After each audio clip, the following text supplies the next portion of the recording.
Curtis Bissonette. Here. Brandon Jitsuwana. Here. Floyd Kirk Jr. Here. Dallas Owen. Here. A. Lydia Amos. Here. Louis Johnson. Dion Crawford. Here. Tribal Secretary. Here. Tribal Vice Chairman. Tribal Chairman. Here. Mr. Chairman, you have a quorum. Thank you, Recording Secretary, for the roll call. At this time, I'm going to be calling upon Jesse Larson for Wachekia this morning on behalf of Oleidency District. I want to say wopida to my councilman for calling me this morning to come and help. Kind of had to knock off my 5-mile run for 2.5, but I made it. So it's always an honor to come in this room. Our people sometimes forget that. And I think even our leadership forgets that sometimes. But this is a big task that you guys are given. It's easy to be a leadership when you're poor. It's hard to be leadership when you're not poor. And you guys have struggled with that.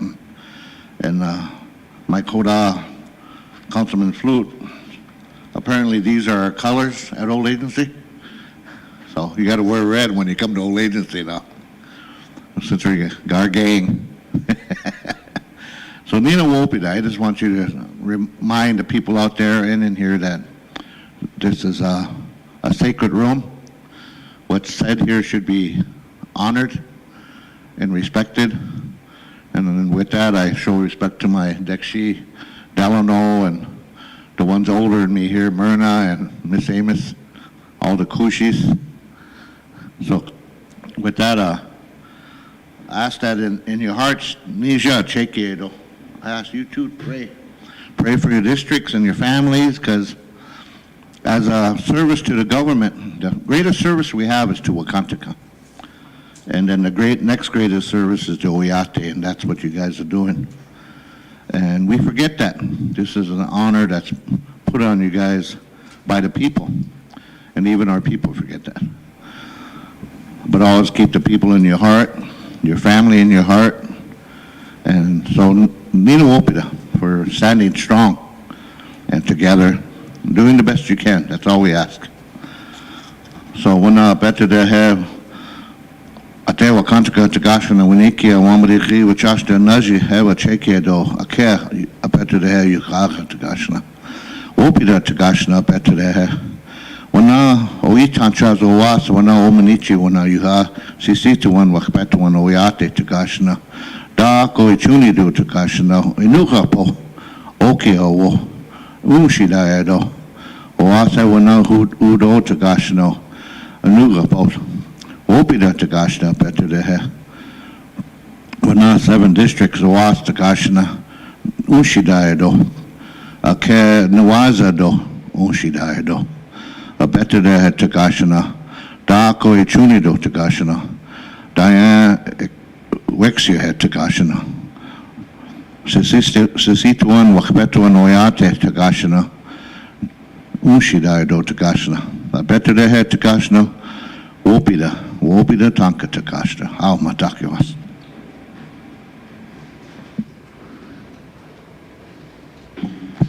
Thank you, Jesse. Not only as he's a district chair of Old Agency, he's a man that walks in a good way in a prayer. Whenever he's asked, he's out there in the community helping. So thank you, Jesse. Appreciate it.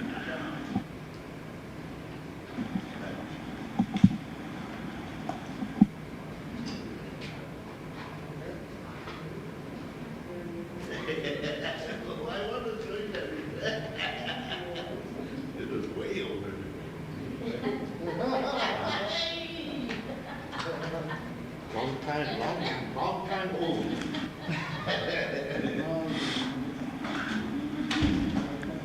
All right, council and execs, moving on next to our agenda, we got April 5th minutes.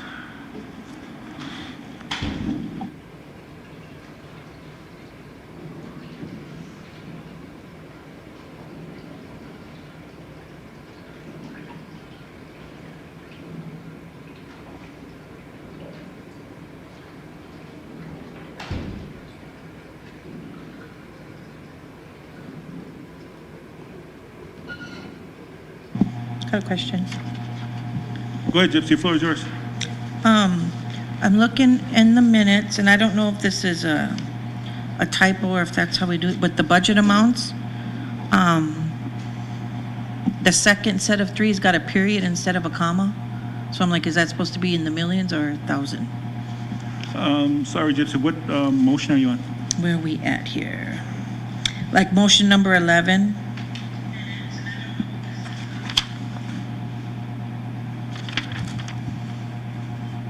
And also motion number 10.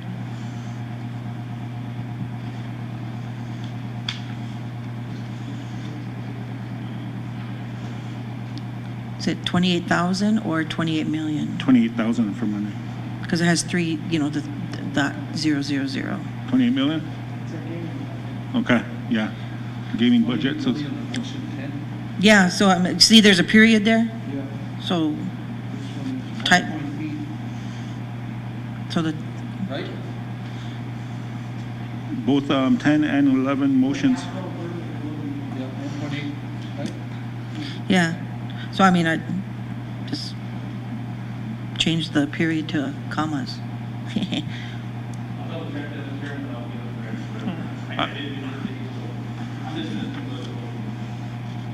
I appreciate it, Verna. Thank you. Yeah, I just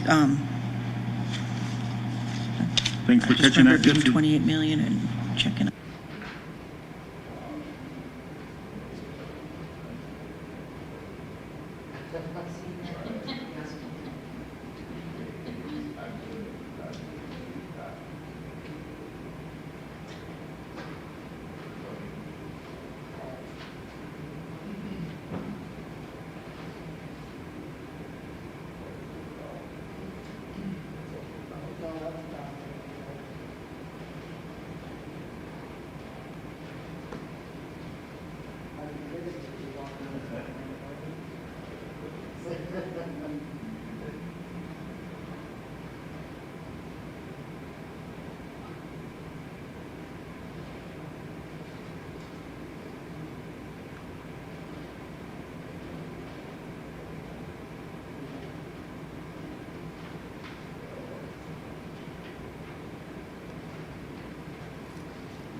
Mr. Chairman, I make a motion to approve the minutes for April 5th. So moved by Gypsy, Second. second by Curtis. Before I call for a question, Curtis, you had your hand raised. Oh.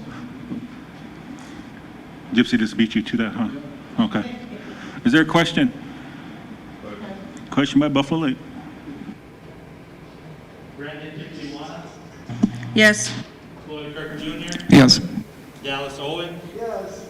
A. Lydia Amos. Yes. Louis Johnson. Yes. Dion Crawford. Curtis Bissonette. Yes. Tribal Vice Chairman. Oh, I'm sorry. Tribal Secretary. Yes. Mr. Chairman, the motion passed. Thank you, Council and Execs. Moving on to our Wednesday, April 6th, regular council meeting minutes.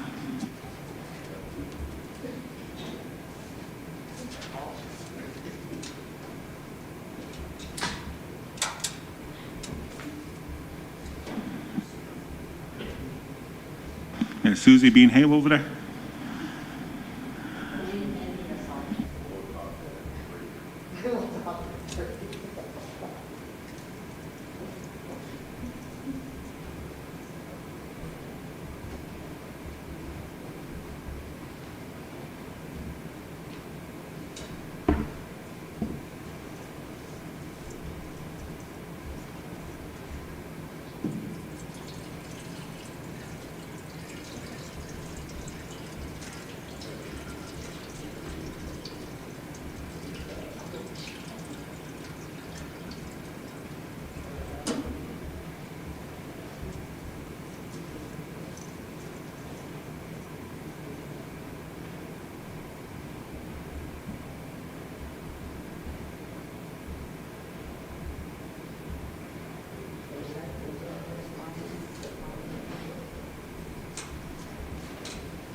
Go ahead, Gypsy, floor is yours. Motions 52 and 53. It would have just been nice to have the, as a courtesy, a heads up when I got back into the chambers that the motion was amended, since I was the one who made the original motion. That's all. Thanks, Gypsy.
Motion made by Madam Secretary to approve Wednesday, April 6 minutes. Second by Emily Swim. Question by Susie. Tribal Secretary, Yes. Curtis Bissonette, Yes. Brandon Gypsy Yes. Floyd Kirk Jr., Yes. Dallas Owen. Yes. A. Lydia Amos. Yes. Louis Johnson. Dion Crawford.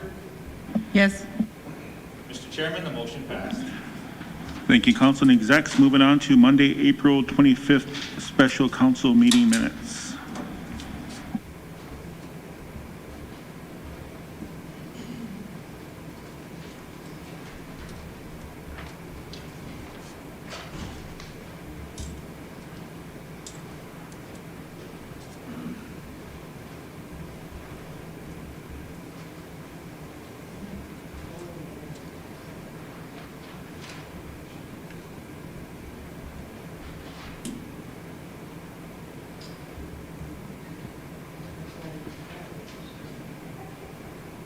Go ahead, Curtis, floor is yours. Thank you, Mr. Chairman. On motion 79 of April 25th, I'd like to amend that to the oversight has actually always been us. So would that be okay with council if we take that out of there and amend that? Because that oversight is us, this body. That would just be my recommendation. Thank you, Mr. Chairman. Personally, I agree with Curdy. Motion 79.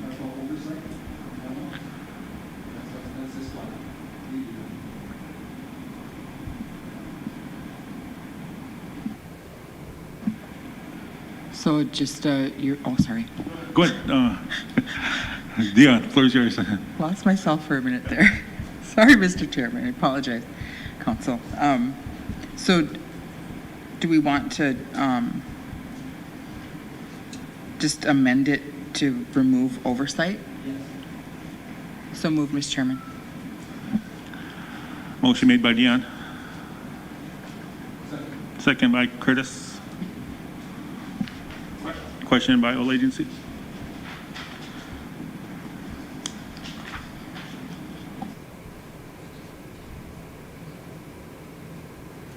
Dion Crawford, Yes. Curtis Bissonette, Yes. Brandon Gypsy Yes. Floyd Kirk Jr., Yes. Dallas Owen. A. Lydia Amos. Yes. Louis Johnson.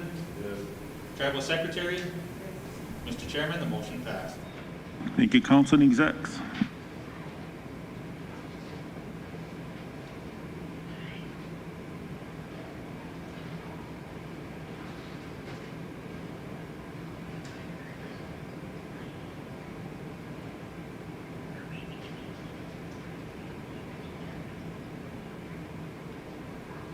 Motion to approve April 25th minutes. So moved by Tokunawa, second by Kakiza Haska.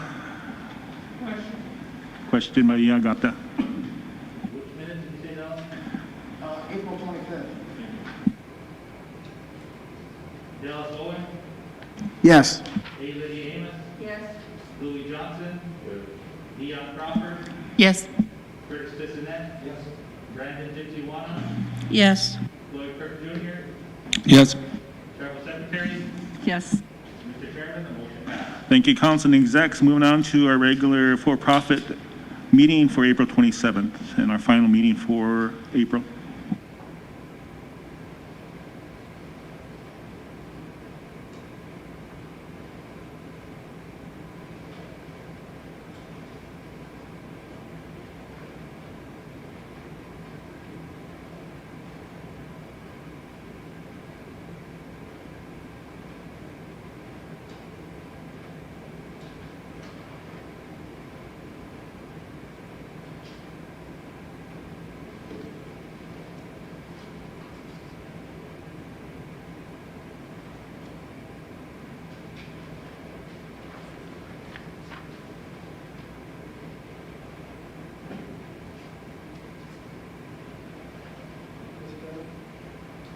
Go ahead, Dallas, floor is yours.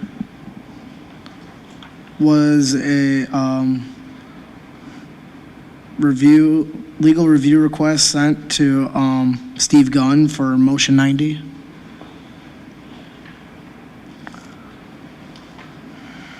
For the Veteran Cemetery.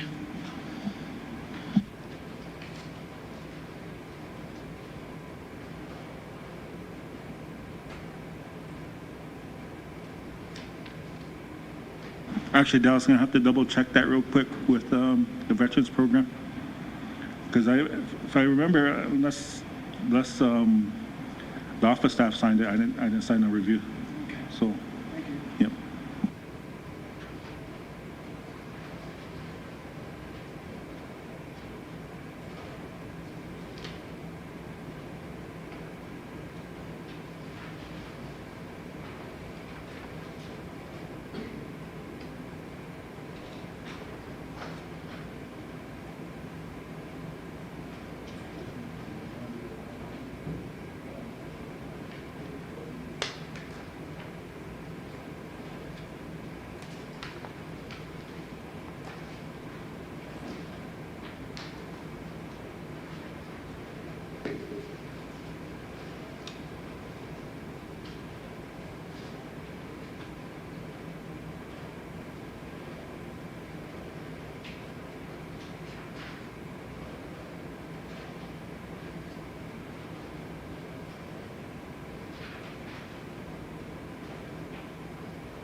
Motion to approve April 27th, Mr. Chairman.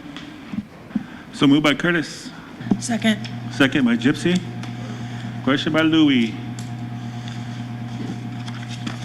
Curtis Bissonette. Yes. Brandon Dipsy-Wana. Yes. Floyd Kirk Jr. Yes. Dallas Owen. Yes. A. Lydia Amos. Yes.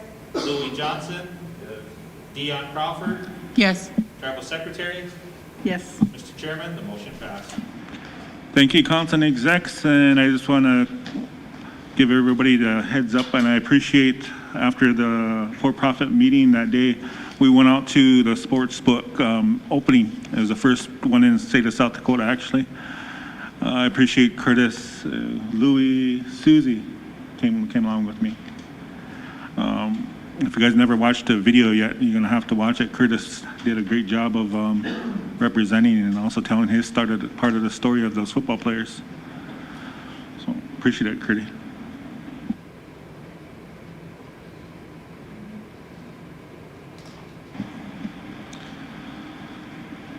Thank you, Mr. Chairman. I saved the chairman from getting beat up by those football players, so thank me later for that.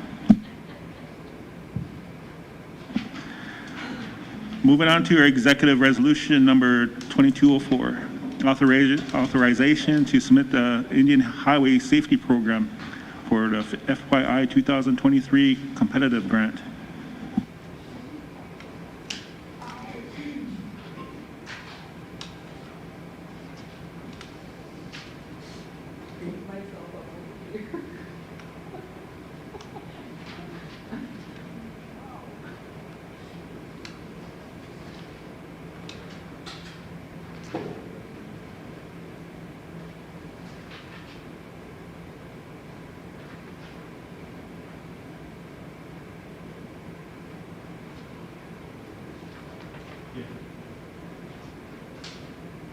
Kakiza Haska, floor is yours.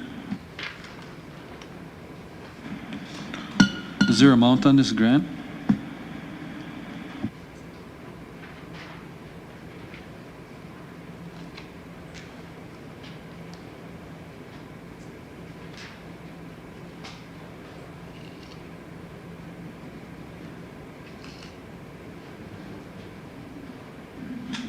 No.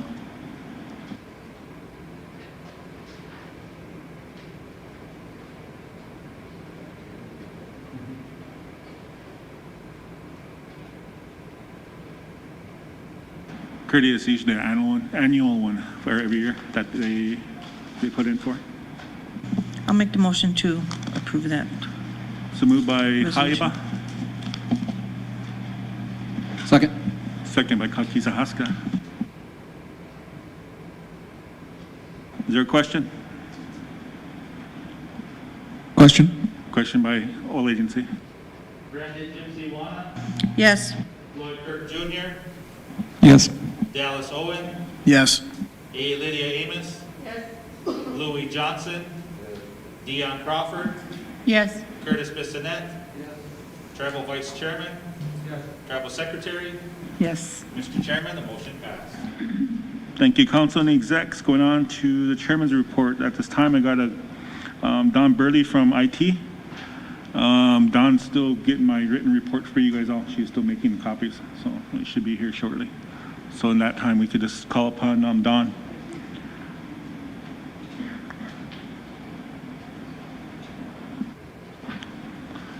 Don's not feeling too good. She's has some lung issues, and she's gonna just come in with my report and excuse her for the rest of the day for medical.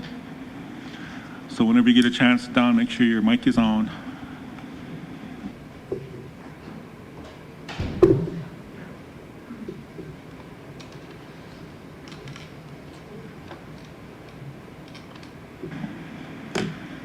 Good morning. I have two things that I need motions for, and I did discuss this in the roundtable yesterday. Yeah. First one is for upgrade to our surveillance for the admin building here. It's 7 years old, so it definitely needs to be upgraded. I just need a motion to approve the bid for Marco for $185,499.32. Just a heads up to Don, if you go into some of the specifics that you don't want anything out there in the public, just remind us if you need to go into exec to explain more. Yeah, definitely. You know, these internal, anything that has to do with our internal infrastructure should not be out there for public. If you have any questions or anything, that's why I came to the roundtable yesterday. to present what I had for the bids. So, Go ahead, Dallas, floor is yours. Sorry, it's a little bit hard to hear. Which one was this? this was the admin building surveillance. Okay. I That think was coming out of your budget, correct? These two are coming from my budget. So moved by Ebony Swim, sorry about that. Second by Long Hollow.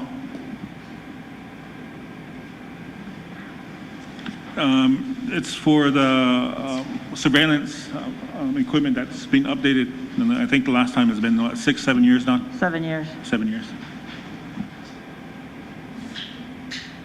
Go ahead, Gypsy, floor is yours. So, yeah, I apologize, I wasn't able to attend the roundtable yesterday due to an appointment in Fargo, but this was, you had the quotes and then Marco's getting the contract? Okay, that was all, I just wanted to double check. Thank you.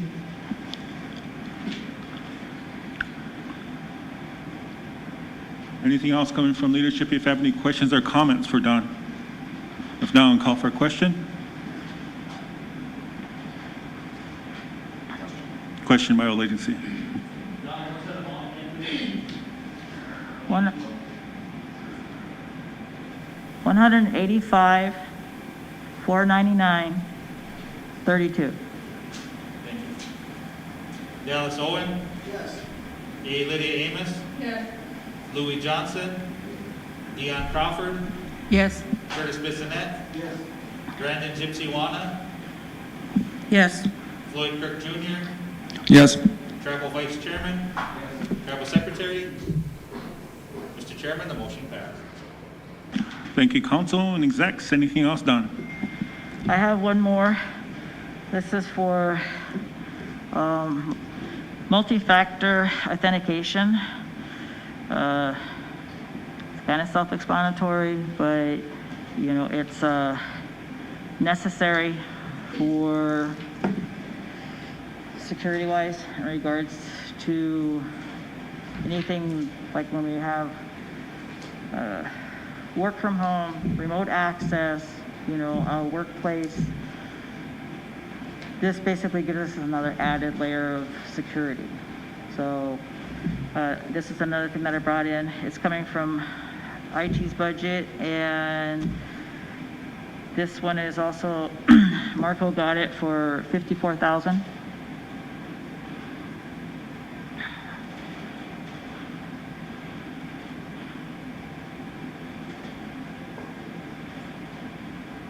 Any questions or comments coming from leadership for Don for clarifications? So moved by Dallas. Second by Susie.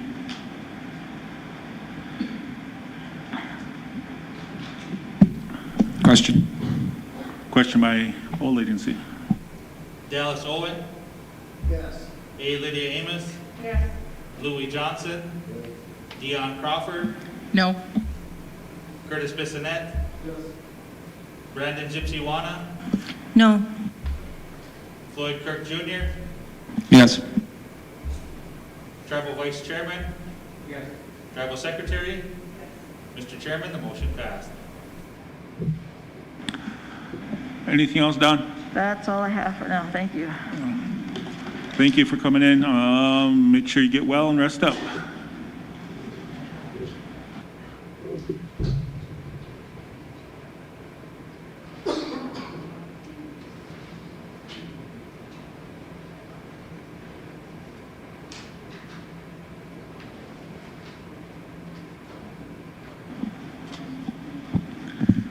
Members of council, executives, you have a lot of my manager reports in your guys' packets.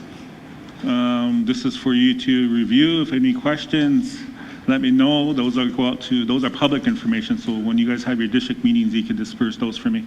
I sure appreciate it. My written is presented.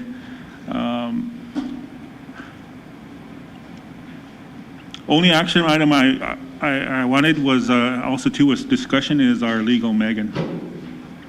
Just giving you guys a heads up too. I kind of wanted to ask for addendum in her contract, but I don't think she's here this morning, not yet. But if not, I could just have her present in her report Just giving leadership the heads up too, because her, a lot of the stuff that we go to her for work, and she has a lot of stuff on her plate, so I just want to give you a heads up on that. I have a copy right here, but it's confidential. It just made some changes on her salary, so. Gypsy, floor is yours. In your packet, there's executive committee minutes for April 28th. Do we need to approve those? Sorry about that, Gypsy. Thank you. Yes. Thursday, April 28th. If you have any questions, comments, leadership for our Thursday, April 28th executive minutes.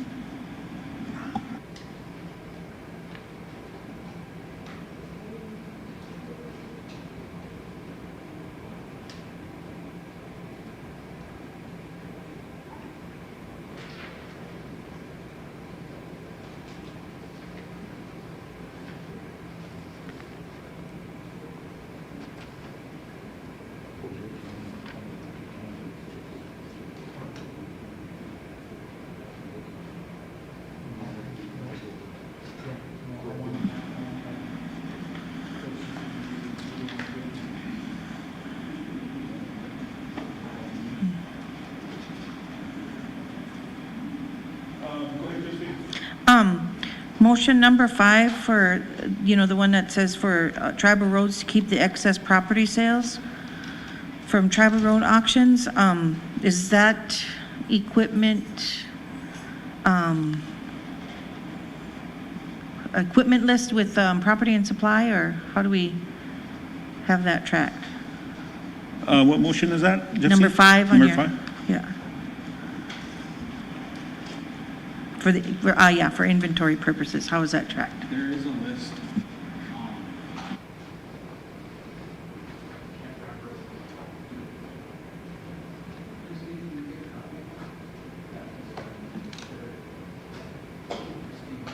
Okay.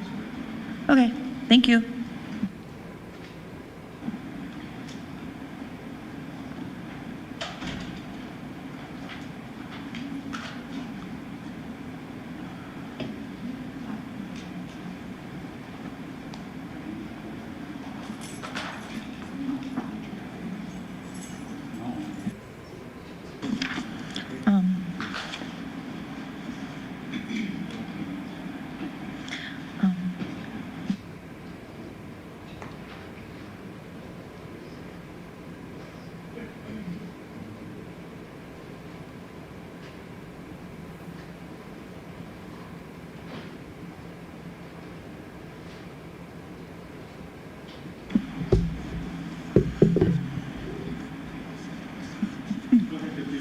I'll make a motion to approve those executive minutes. So moved by Gypsy.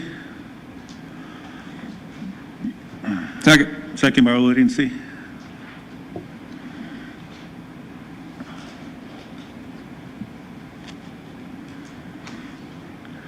If there is no question, I'm going to call for a vote. Brandon Gypsy Wana, Yes? Floyd Kirk Jr., Yes. Dallas Owen, Yes. A. Lydia Amos, Louis Johnson, Yes. Dion Crawford, Yes. Curtis Bissonette,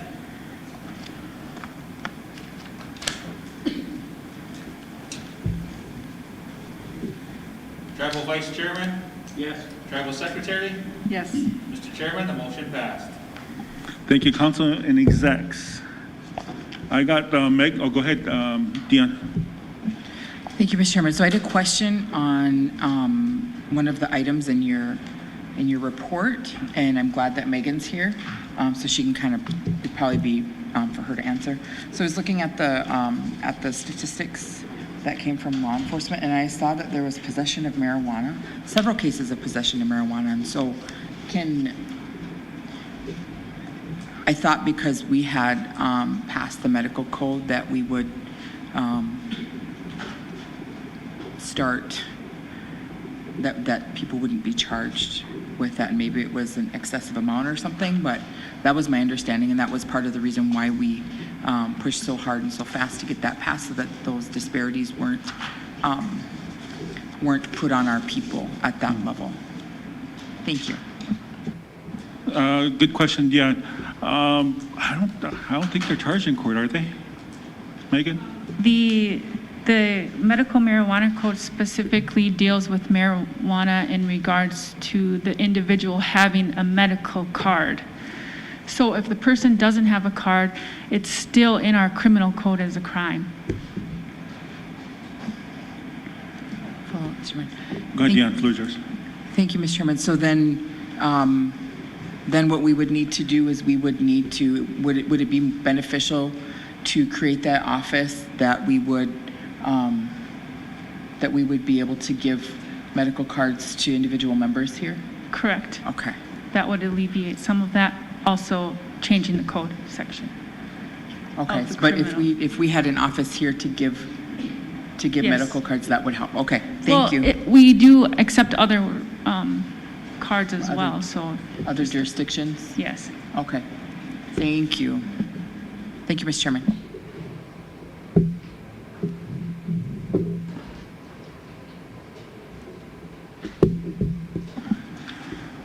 Thanks, Deanne.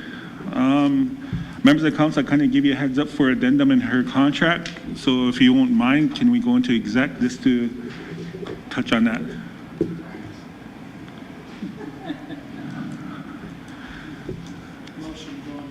So moved by Dallas. Second. Second by All Agency. Question by Mr. Vice Chair. Members of council, we're going into exec. Dallas Owen, Whenever you got done. A. Lydia Amos, Yes. Louis Johnson, Dion Crawford, Yes.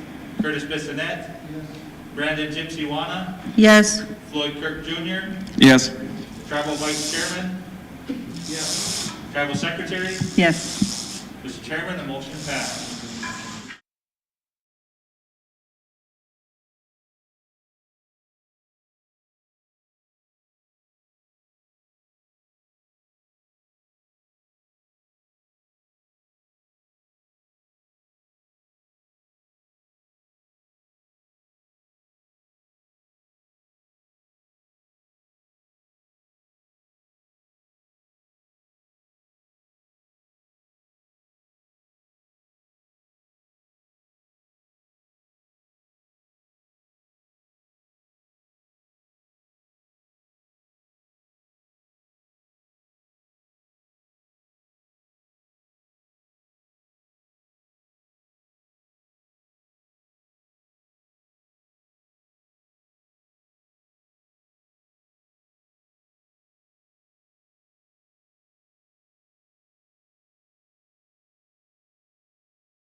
Let me know when you're ready, Verlin. Okay, at 9:57, motion to come out of exec session with Gypsy. Second, Curtis. Question, Lake Charles. Brandon Gypsy Wanna, Yes. A. Lydia Amos. Yes. Louis Johnson. Dion Crawford. Curtis Bissonette. Yes.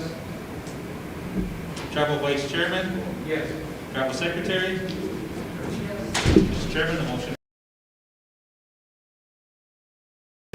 For a motion for addendum on our attorneys, Megan LaFramboise's contract. So moved, Mr. Chairman. So moved by Dion.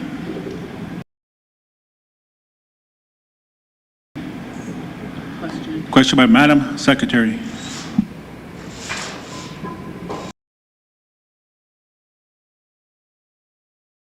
Brandon Gypsy Wanna, Yes. Floyd Curtin Jr., Yes. Louis Johnson. Tribal Vice Chairman. Tribal Secretary. Mr. Chairman, the motion passed.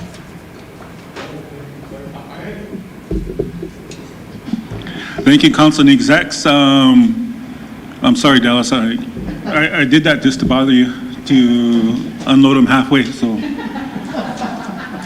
I do that with you down when I park the truck around Crooked, and I know she'll go out and repark it. Good, yeah. So when will that take effect? Today? Awesome, thank you.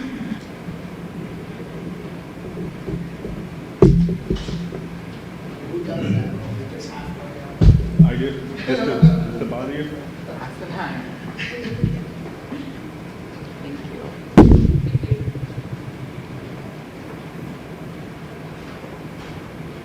Yeah, the floor is yours to kind of explain what came out of your district. I wanted to entertain that motion to support. I know you don't want to talk about yourself, but it's coming from Lake Charles, and I support that too. Before I turn it over to Mr. Vice Chair's report. I'm good to table it. Let's do that. Let's just, That concludes my report. no, I was just kidding. Oh, No, there was a motion coming out of my district recommending that I submit my application for the Department of Interior's committee. That committee, I know that they are requesting women and also people of different positions to be nominated and submit resume in that for that. So that came out of my district, and I'm willing to submit the documents, with the blessing of this body. And now I'm going to go because I'm embarrassed. Thank you. thanks, Dan. Go ahead, Madam Secretary, floor is yours. The Tribal Advisory Committee, Department of Interior, what is that function? Basically, it's a nomination to serve on that group of advisors to the Department of Interior, because I think, in the past that there hasn't been there's been comment periods and collaborative meetings, but there really hasn't been a group, or they haven't bridged that gap. And so I know Secretary Holland, along with President Biden, wanted to bridge that gap, and yeah.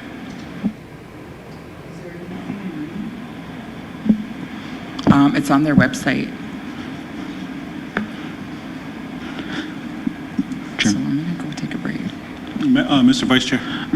Secretary, I believe that is part, just like how it is with how you have your IHS budget formulation meetings. And that's the same thing as what the TAC does with BIA funds, appropriations and stuff like that with their funding.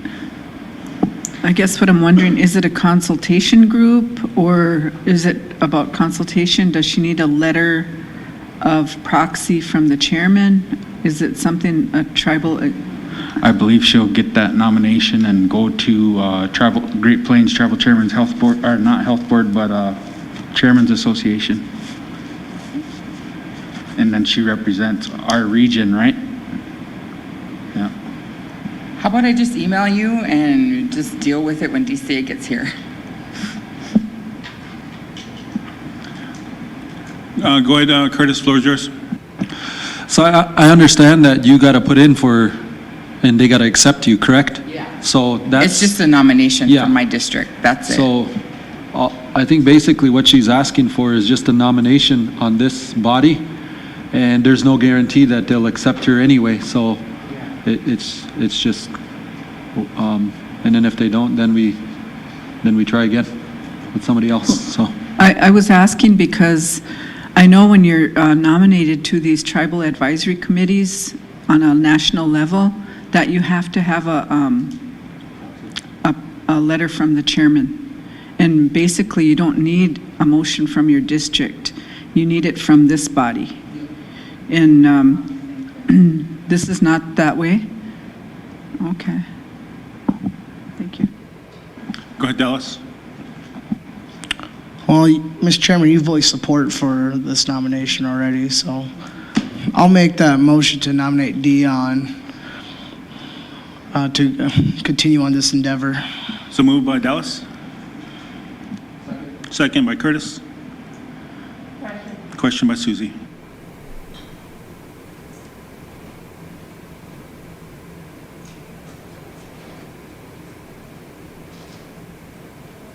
Does it need to be any chairman's signature or anything, like on a letter of support or something? You want to include that in your motion? Yeah.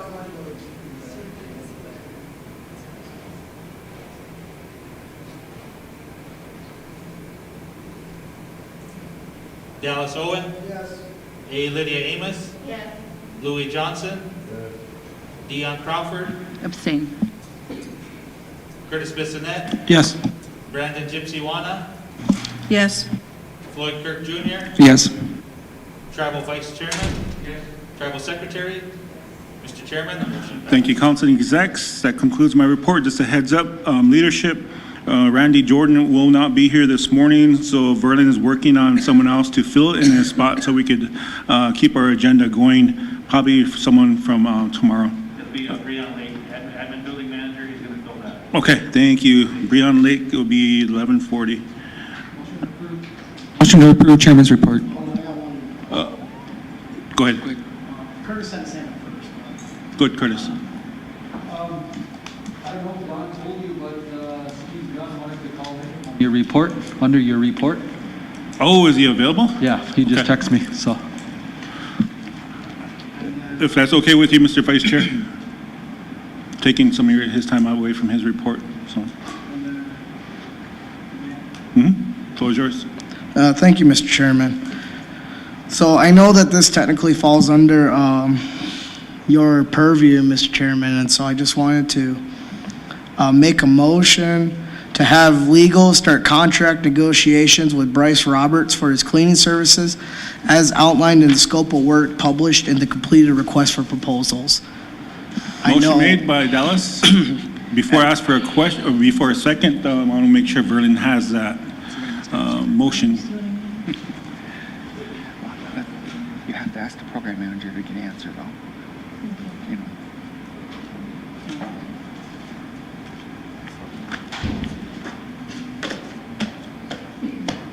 What's he trying to do?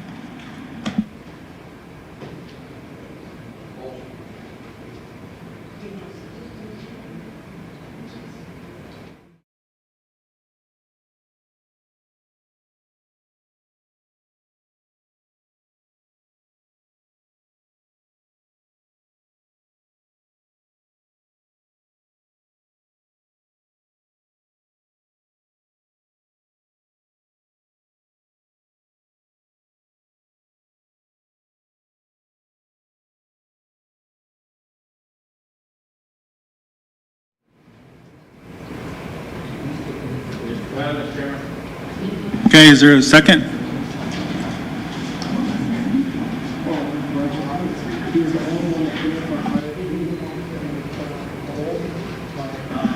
Revocation is.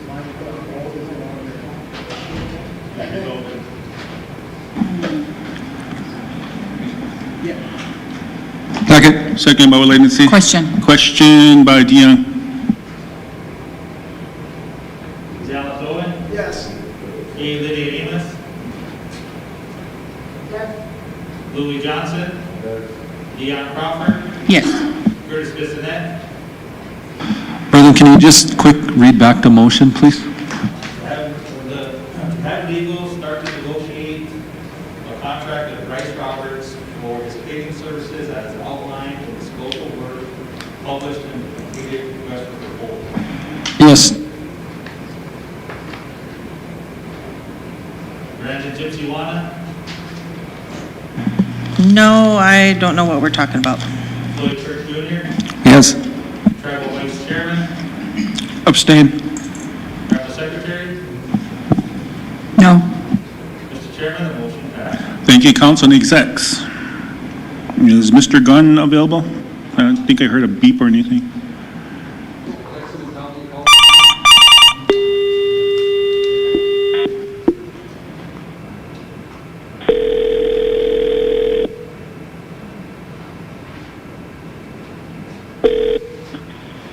Hello, this is Steve. Hey, Mr. Gunn, I appreciate you coming into my report. I got most of the council here in execs, but only one that left for right now is Dion. Should be right back in. Okay, great. Thank you, Mr. Chairman. Yes. Are we in executive session? No. Oh, would it be possible to go into executive session? Only if it's not an hour long. It won't be. All right. I appreciate it, Mr. Gunn, for exec session. Is there a motion? So moved by Curtis. Second. Second by Madam Secretary.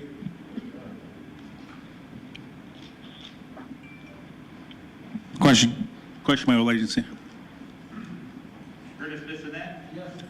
Brandon Gypsy Yes. Floyd Church Jr., Yes. Dallas Owen? Yes. A. Lydia Amos? Yes. Louis Johnson? Yes. Dion Crawford? Tribal Vice Chairman? Yes. Tribal Secretary? Yes. Chairman, the motion passed. Thank you, council and execs. We're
Question by Kakiza Haskell.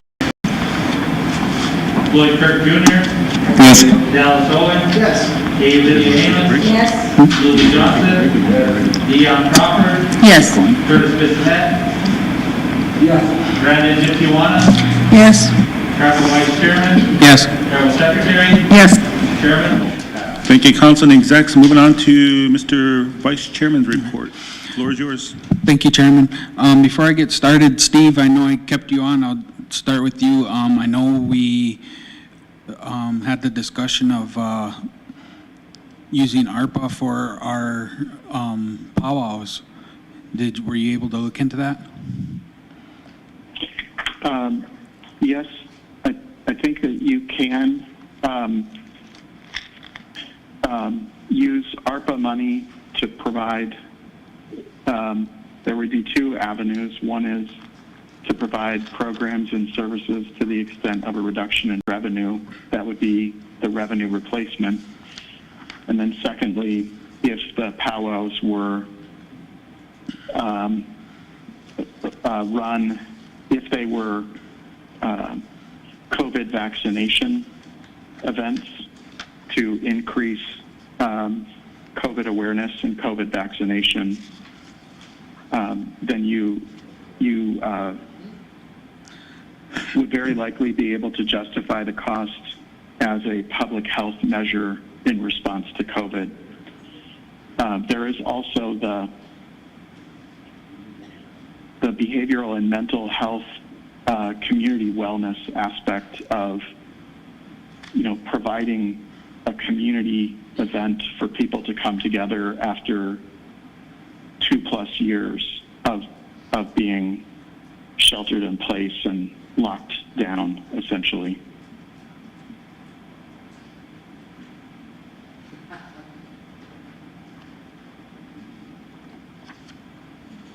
Okay. Any questions, Council? Long Hollow? I guess it's for you. Have you, given him something to go off of so he can get it approved for you guys? I can get it for him. What would you all need, Steve? What I would recommend is that you just, have some sort of dollar amount budget, and then a description of the powwow or powwows plural. And then what I can do is prepare a resolution for tribal council. And again, I can prepare that as soon as tomorrow for your meeting tomorrow for you to review and approve. But I would like to see, the budget. And I assume, Mr. Vice Chair, that you would welcome the possibility of having some COVID vaccination / COVID awareness component to the powwows. Yes. Okay. Yeah, we can put that in there with the DARE, and then we also have CHR out there that can do some education on COVID and stuff. Okay. Okay, yeah, I'll get that information to you, Steve. Thank you. Okay, terrific. Thank you. But Steve, I didn't have anything else if you needed to jump off. If it's okay with the council, I'll stay on until the other issue is addressed. I'll just listen. Okay. Okay, Steve, the resolution we're ready. And I Okay. believe the whole agency has the wording for it. Motion to approve the resolution amending the policies, procedures, and internal controls for the Tribal District COVID-19 Pandemic Relief Program of the Assistant Wapiti Noyate. Okay, we got a motion by all agency.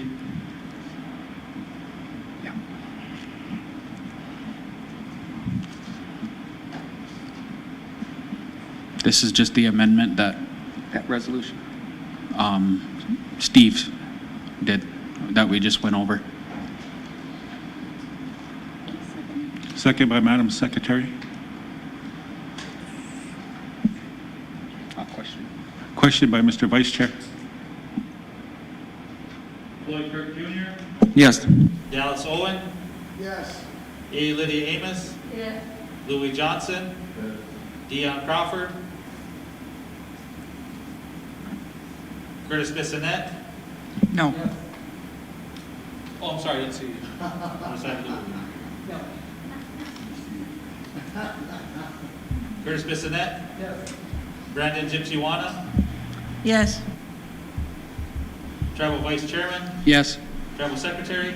Yes. Mr. Chairman, the motion passes. Thank you, Council and Execs. Mr. Gunn, you got your resolution passed by council, but you are welcome to stay online just in case we do have any questions. So with that, Mr. Vice Chair, the floor is yours. All right, thank you. Council, you guys have my packet. I'd like to jump into Budget Office with their action items. The first one would just be to approve the compliance report that the Budget Office did on our fiscal year 20 and second quarter and first quarter of 2022 and fiscal year 21.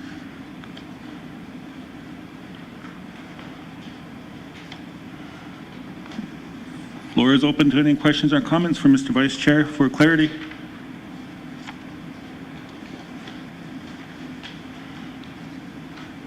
So moved, Mr. Chairman. So moved by all agency.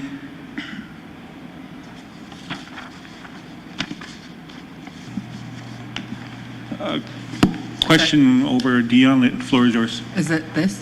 Yes. Is this what you're talking about? Okay, second. Second by Lake Charvers. Long Hollow? Thank you, Mr. Vice Chair. So there, on the back of your compliance report, there's 1, 2, and 3 bullets. Are those after, or is that included in your report? That's what we're doing now. Right. We're doing number 1 right now. Okay, all right. Haipa, question by Kakiza Haska, but there's a floor open. Yes. Question, Haipa, floor is yours. Question. So who does the internal audit? Budget Office. The Budget Office? Yep. Okay. And then that's someone different than who works with the budget directly? Is that how it would be? It's No? it's Yeah. Lexi. Okay. She goes through all the motions and then Okay, compiles the information. okay. Thank you. Thank you. Gypsy? Call for vote, please, if there's no further questions or comments for Mr. Vice Chair on that issue. Floyd Kirk Jr., Yes. Dallas Owen, Yes. A. Lydia Amos, Yes.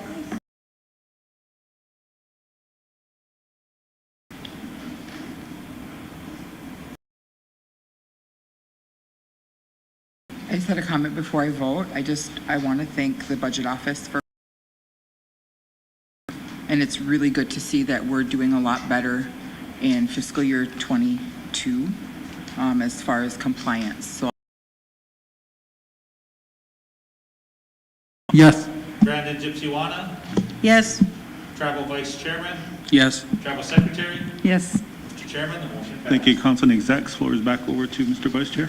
And then secondly, for the budget, excuse me, is for the Budget Office, it's just like a standard operating procedure and policies and procedures for the internal audits being, and this is just, I believe she did a couple amendments to it.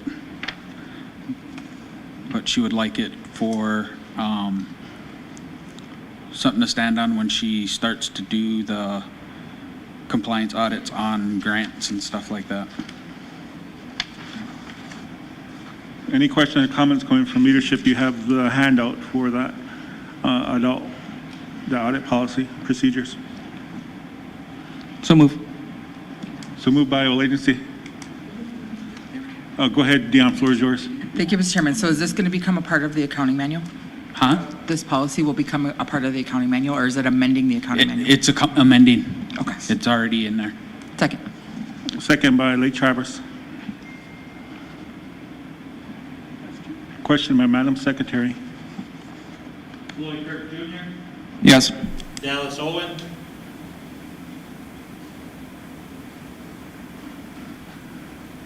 Yes. A. Lydia Amos, Yes. Louis Johnson, Dion Crawford, Yes. Curtis Bissonette, Yes. Brandon Gypsy-Wana, Yes. Tribal Vice Chairman, Yes. Tribal Secretary. Yes. Mr. Chairman, the motion passed. Thank you, Council. Next one is Executive Committee had their meeting and we went over our budget. And as for right now, is it all of our funeral funds, Christine? Okay. Okay. Long Hollow? So this is your guys' overall budget. This ain't no individual budget? No, It's your this is the executive over- budget overall? Where our funerals and wake orders and emergency assistance. So what was it before? What is it increased by, I guess, is what I'm asking. It's gonna increase by 400,000, which will go into the line items for funerals, wake services. I can't, do you remember what else, Christine? Oh, yeah. Oh, yeah, emergency services.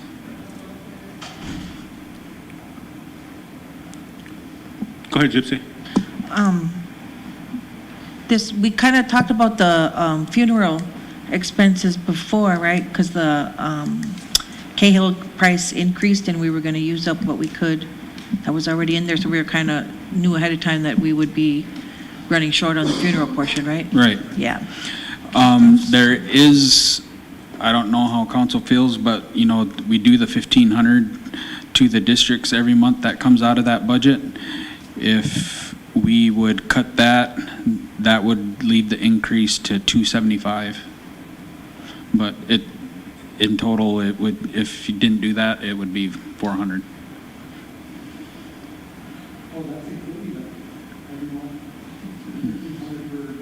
The 1,500 is included with the 400,000, but if you approve for 275, it'd be no 1,500.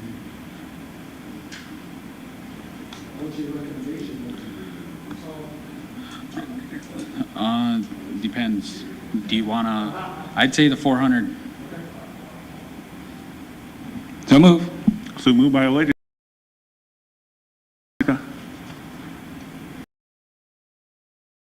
Is there a question? Yours? So that's eliminating the districts every month? No? Not- Question by Lake Traverse. Mr. Vice Chair, what's the Program support.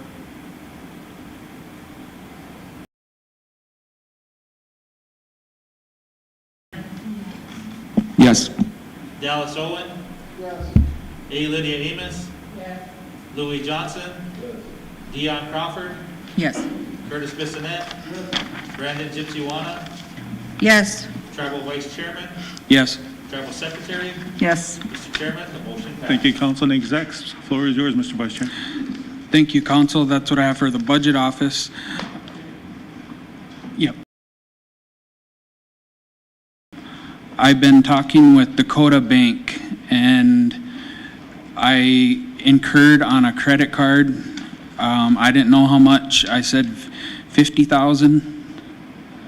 But as you know, today's day and age, a lot of programs are doing subscriptions that they need to do and stuff like that.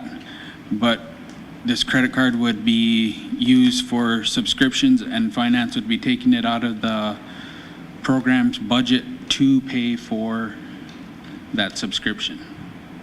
And as of right now, even with advertisements for open positions to get on websites and stuff like that. The specifics on it was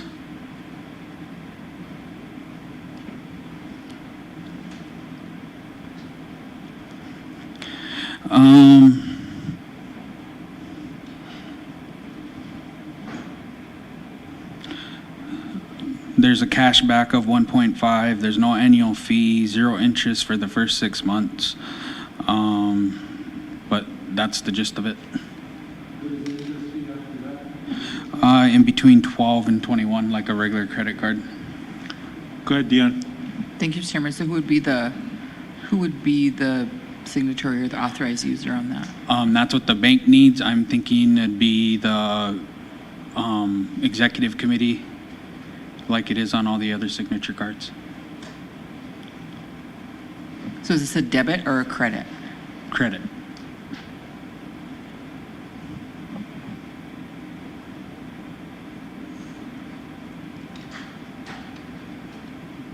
Gypsy, floor is yours.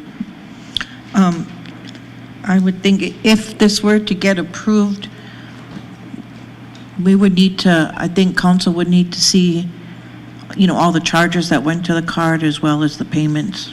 Yeah, you'll get a registry just like Yeah. you do the check registry. And, I've seen her light go off, so, oh, wait. And then, is there,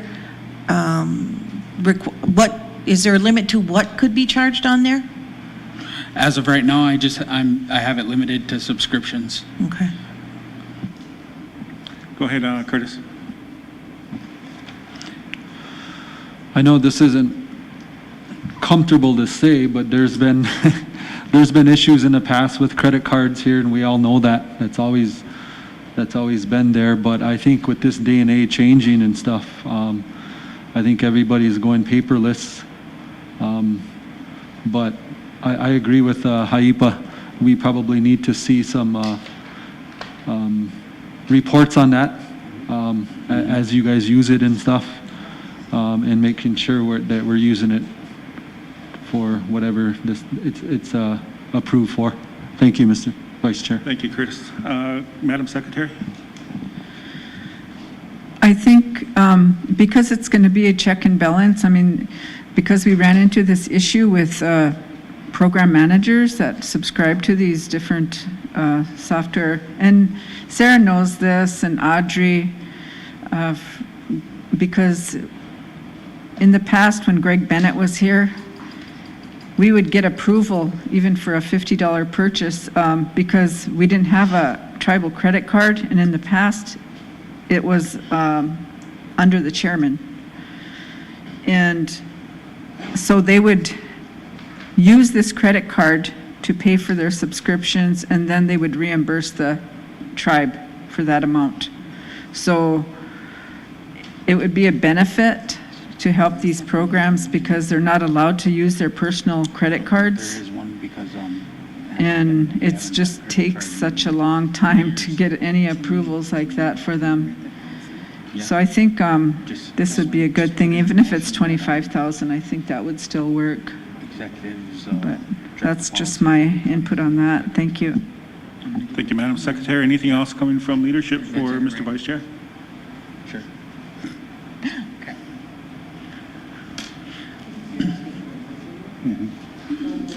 So moved by Emily Swim.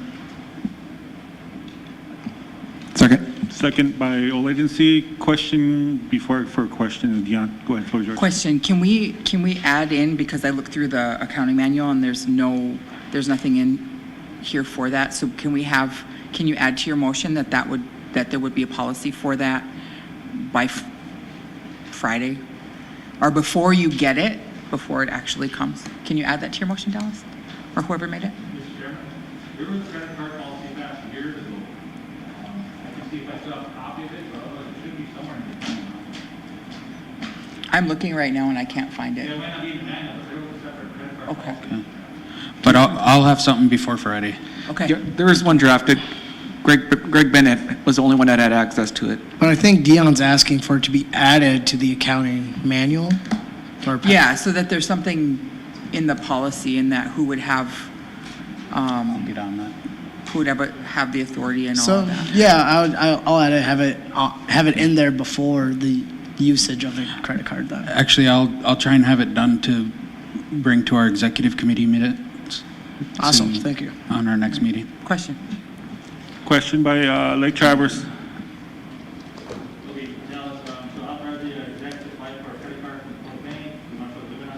There's 50,000 on there. And to include credit card policy in the economy. Yep. With the executive signature authority.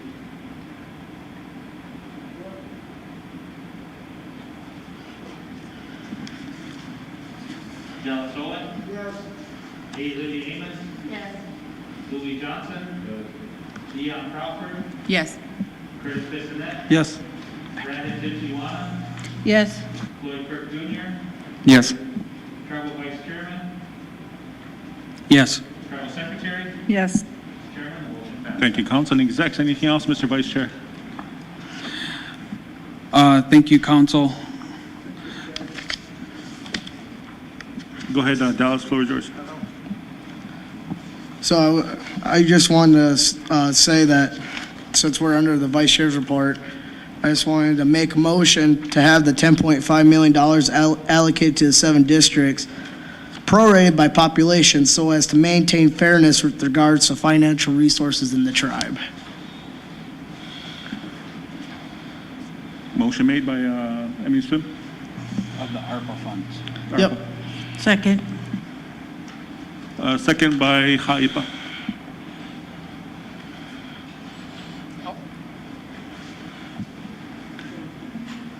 Is there a question? No question. I'm going to call for a vote. Good morning. Dallas Owen? Yes. A. Lydia Amos? No. Louis Johnson? No. Dion Crawford? No.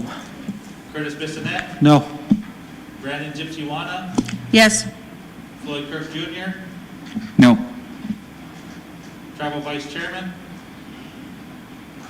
No. Tribal Secretary? No. Mr. Chairman, the motion is defeated. Thank you, Council and Execs. Anything else, Mr. Vice Chair? I got one more thing, Mr. Chairman, if you don't mind. Floor is yours. So, being that that motion is defeated, and I understand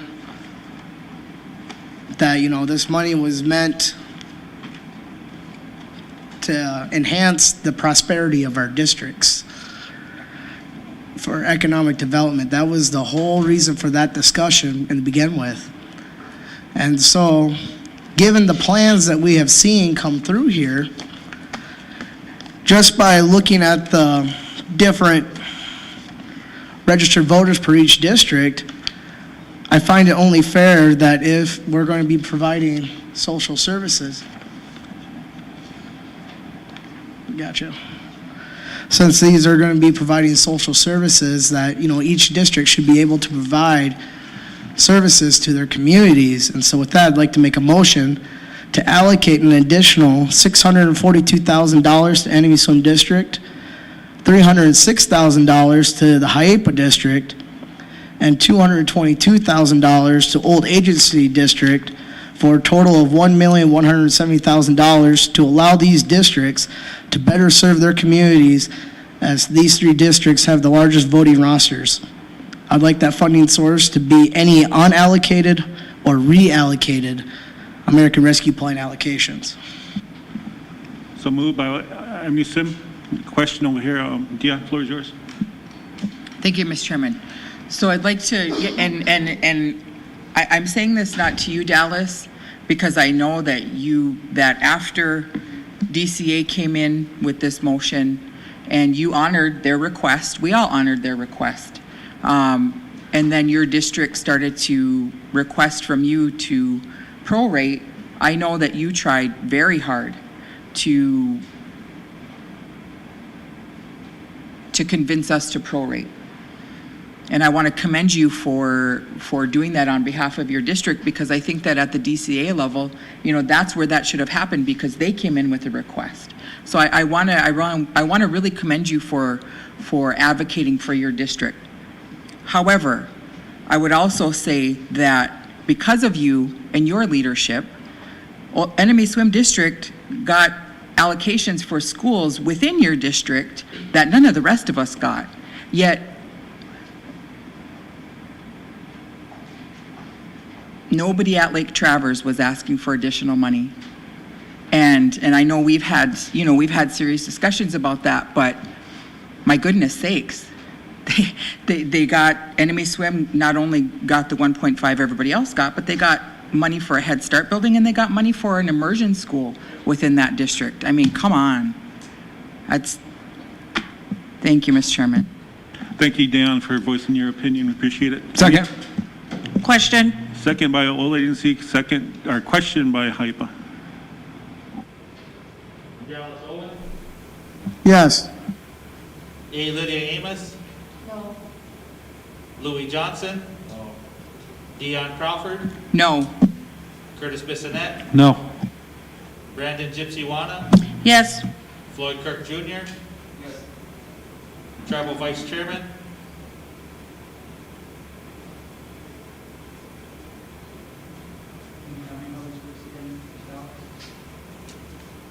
So any unallocated ARPA funds, or if need be, any reallocated ARPA funds?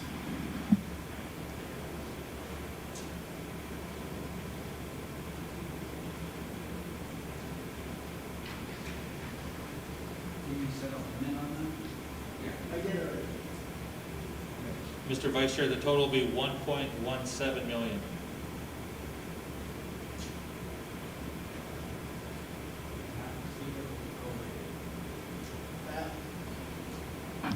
That's the amounts that the three largest districts would have got if the money was prorated.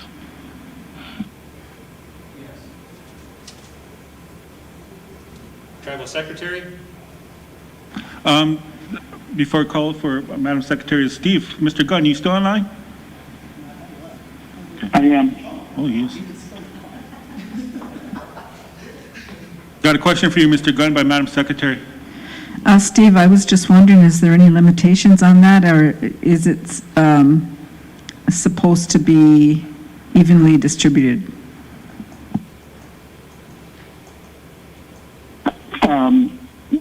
You mean any limitations within the federal law?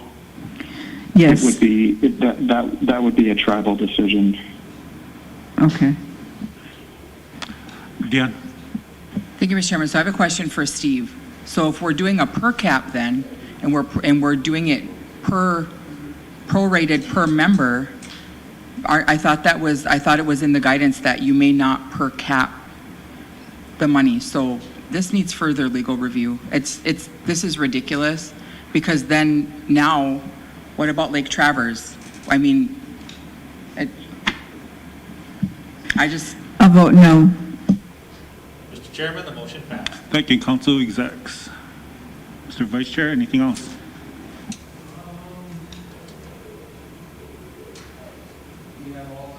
Sorry. You have all of our reports from the Vice Chairman's programs.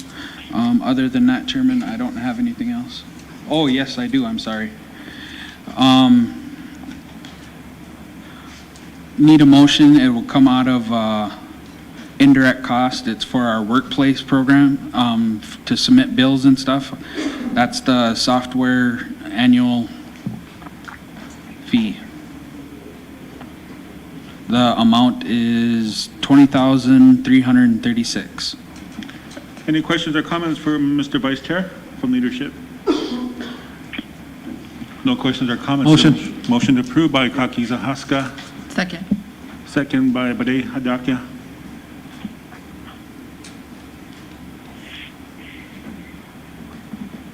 Any questions? Question. Question by all agency. Curtis Bissonette. Yes. Brandon Gypsy-Wana, Yes. Floyd Kirk Jr., Yes. Dallas Owen. Yes. A. Lydia Amos. Yes. Louis Johnson. Yes. Dion Crawford, Yes. Tribal Vice Chairman, Yes. Tribal Secretary. Yes. Mr. Chairman, the motion passed. Thank you, Council. That's all I have for my report. If there's any questions. No questions or comments coming from leadership. Is there a motion to approve Mr. Vice Chair's report? So move, Mr. So Chairman. moved by Dion. Second by Emily Swim. Question by Yagapta.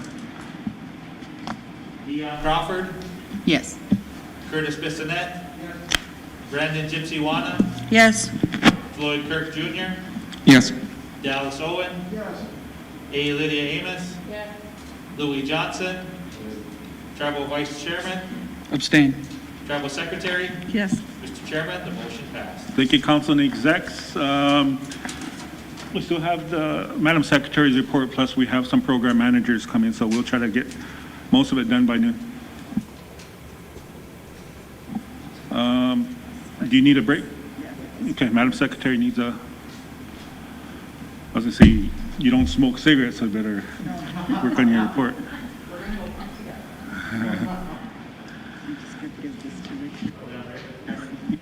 We're on break until we come back for Madam Secretary's report. Mr. Gunn, you're still with us?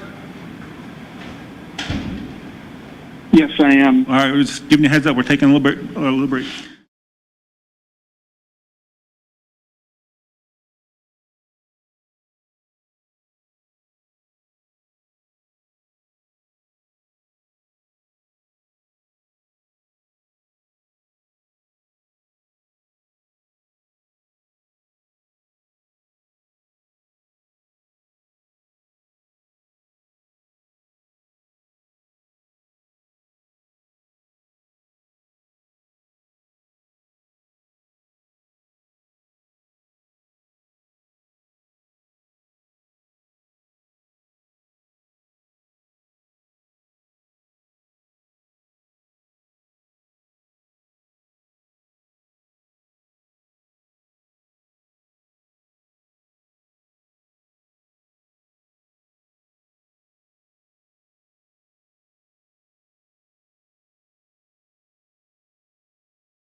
We got a quorum. Thank you, Mr.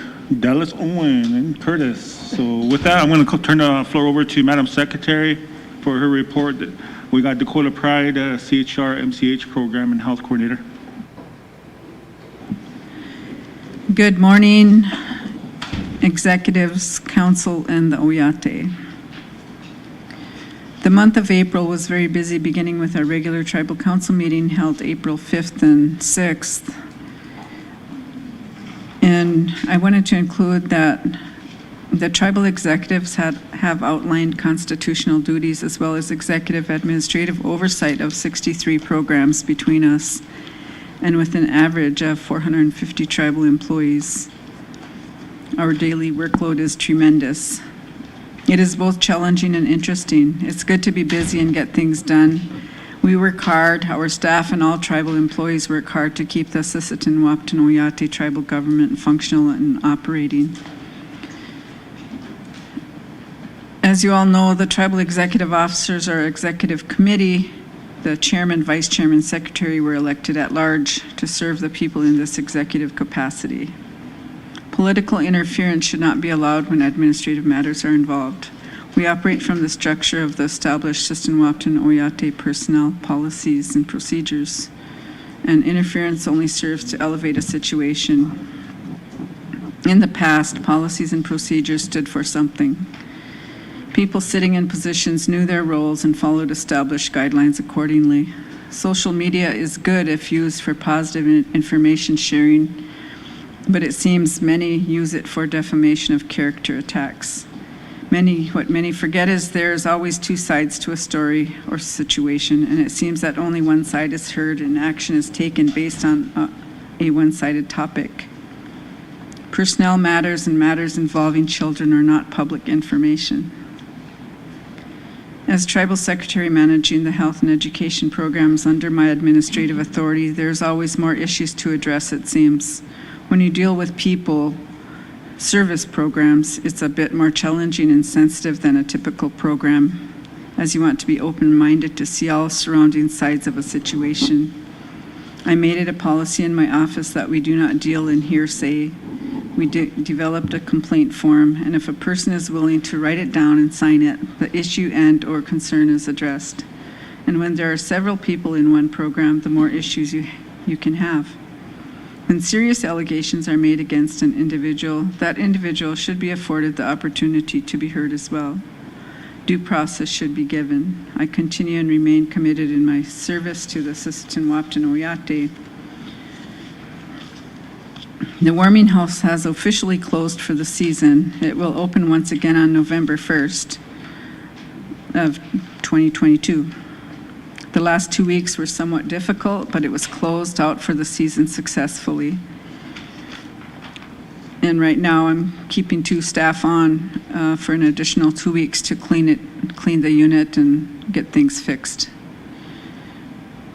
And if possible, I'm going to at least keep one person on, because there's a youth committee that works with the church that provides food to the shelter, and they are willing to come in and paint and do some fixing up a little more of the place. Several transitioned to the Wachiampi teepee, while others found other shelter. There were 21 people that came to the TSO for various reasons for the month of April, not including program managers and/or tribal council. We logged in and responded to 156 phone calls, signed, approved, and processed 236 documents. There were 42 scheduled meetings with tribal executives, council, program managers, and others, including the virtual meetings with federal partners, as well as the Great Plains Tribal Leaders Health Board. There are 2,213 elders listed for the month of April. And the reason that went down is because several elders did not pick up their cards for more than 3 months. So rather than accumulate excess cards, we take them off the list and then they must recertify. Once they call in, and then they recertify and we put them back on the list. And I just want to remind you that Our office is open daily. Staff are available at all times, and including during lunch. But for people to call ahead of time if needed, we can direct you to the appropriate office if we can assist you, and to prevent an unnecessary trip for something that we can help you with over the phone. All of the reports are attached. I just wanted to make a note that Leah Fighton, the Tribal Health Director, has submitted her resignation effective May 13th. And she will prepare an interim plan for me while a new director is hired. And all 53 pages or so are attached for your reading pleasure. And if you have no questions, that concludes my report. But after I'm done, I need to call up Ron Redday to the table. We have a issue that we want to discuss with council. Okay, any questions, comments going for Madam Secretary?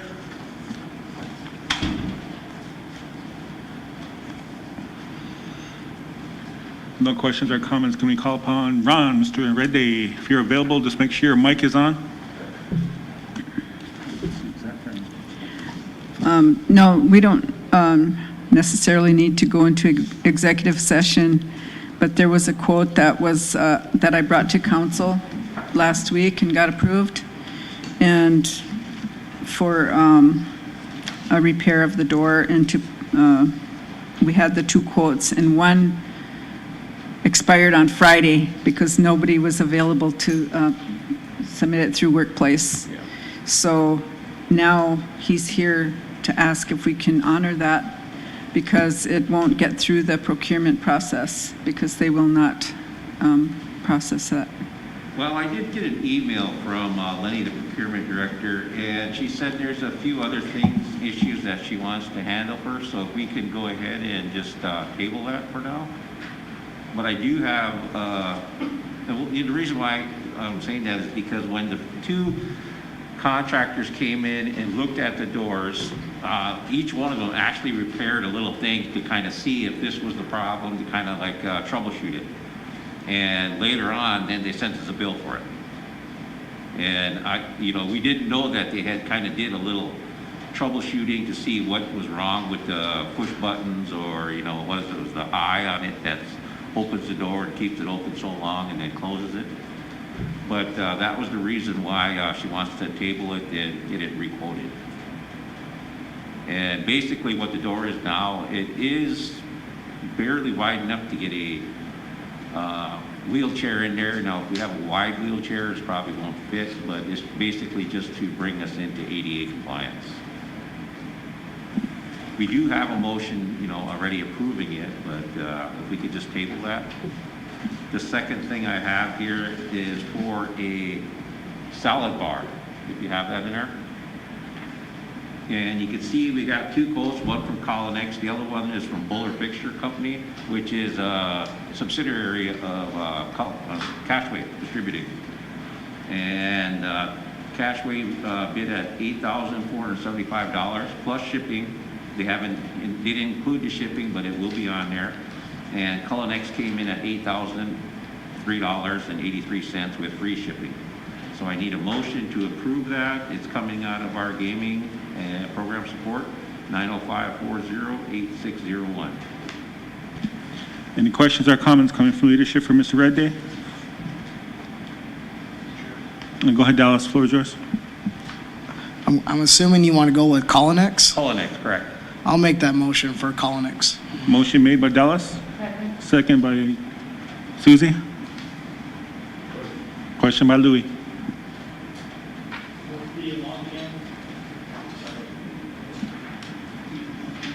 $8,003.83.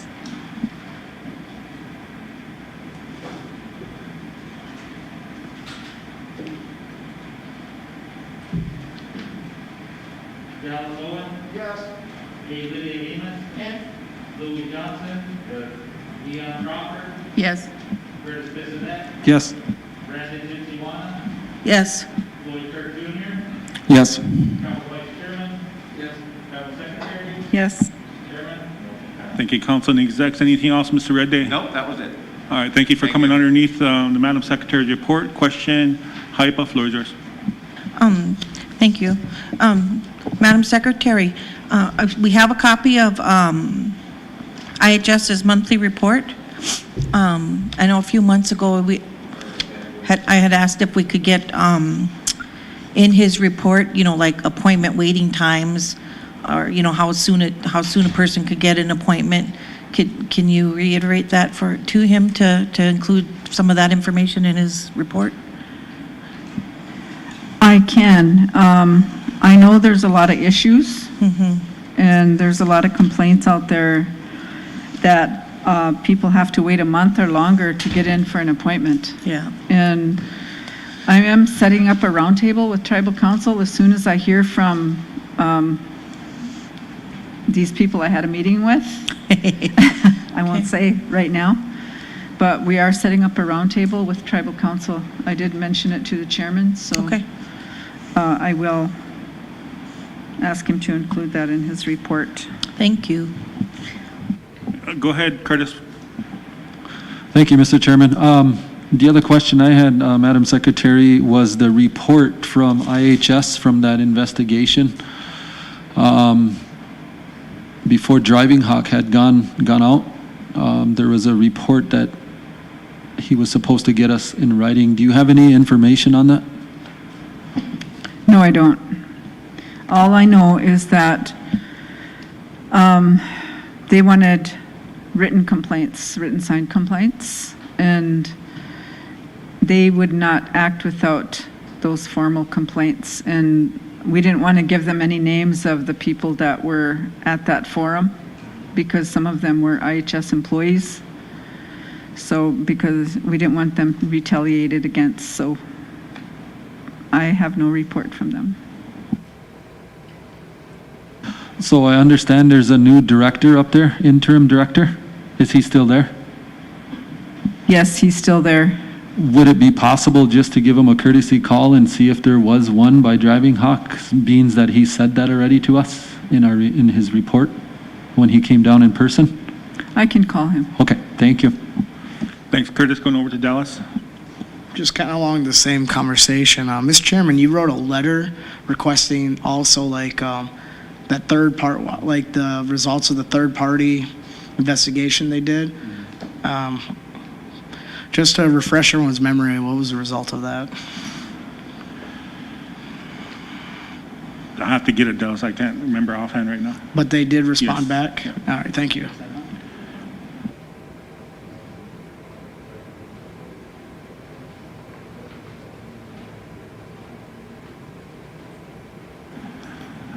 Anything else for Madam Secretary? Motion to approve her report, Mr. Chairman. Motion made by Kakiza Haska to approve report. Second by Tokanawa. Question by Iagapta. Curtis Bissonette? Yes. Brandon Gypsy-Wana? Yes. Floyd Kirk Jr.? Dallas Owen? Yes. A. Lydia Amos? Yes. Louis Johnson? Dion Crawford? Yes.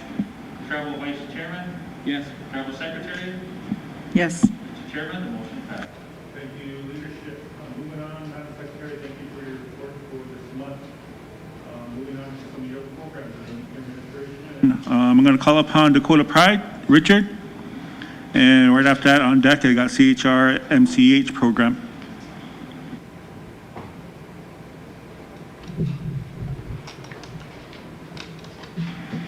Morning, everybody. Council.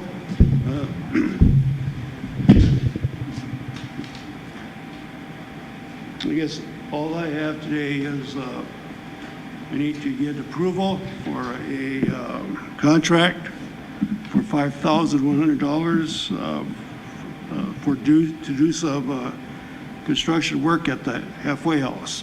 Going to do some repairs up there. We got one bid. We went through the whole process. We got one bid from Gill Construction for the work. And just recently, or just this morning, we got the approved contract from legal. So I Okay. think I emailed everybody a copy of the contract, so you should have that in there, so. Any questions or comment coming in from council or execs? So move, Mr. Chairman. So moved by Dion, Second. second by Gypsy. Question by Louis. Dion Crawford, Yes. Curtis Bissonnette, Yes. Brandon Gypsy Wanna, Yes. Floyd Kirk Jr. Yes. Dallas Owen. Yes. Haley Amos. Yes. Louis Johnson. Yes. Travel Vice Chairman. Yes. Travel Secretary. Yes. Mr. Chairman. Thank you, council and execs. Anything else, Richard? That's it. Motion approved, Dakota Pride report. So moved by Dion, Second. second by Curtis.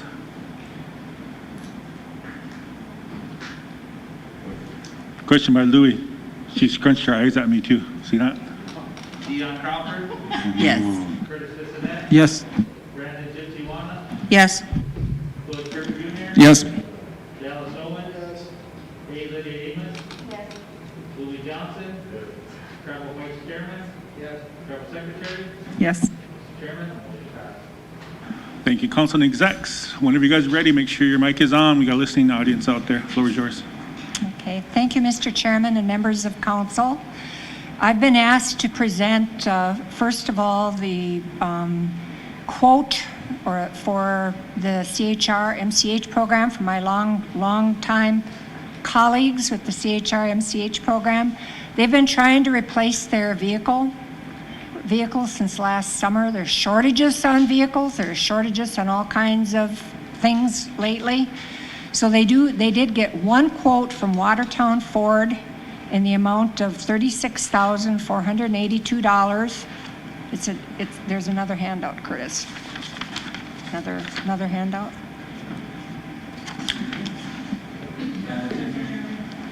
So moved by Gypsy.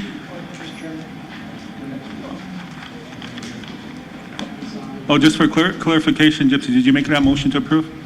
Yes, I did. Okay, sorry about that. Go ahead, Dallas. So unless I missed it, did it go through procurement? I'm not seeing a stamp. Oh, it must have hit for me. All right, thank you. It's on the second page, I think. She's usually, in her reports, Dallas, she's usually flawless. She provides everything, so. Second. Second by all agency. Oh, sorry about that. Curtis, then question by all agency, if you don't mind. What type of vehicle is it? Huh? What type of vehicle is it? Ferrari, I think. It's a Ford. It's a Ford. Oh, is it a Dodge Durango? It's 2022 Dodge Durango. And they're getting $16,000 trade-in value on it. It's from Watertown Ford is where they're proposing to purchase it from. Sarah, do you have to know what vehicle they're trading in? I didn't get it later, but. I do not know which one it is.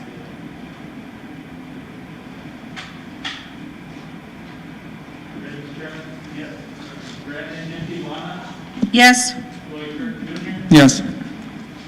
Dallas Owen. Yes. Haley Amos. Yes. Louis Johnson. Yes. Dion Crawford. Yes. Curtis Bissonnette. Yes. Travel Vice Chairman. Yes. Travel Secretary. Yes. Mr. Chairman. Motion passed. Thank you, council and execs. Right back at you, Sarah. Floor is yours. Sure, thank you.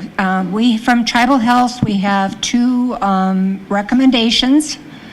And the first one, it's the beige-colored one.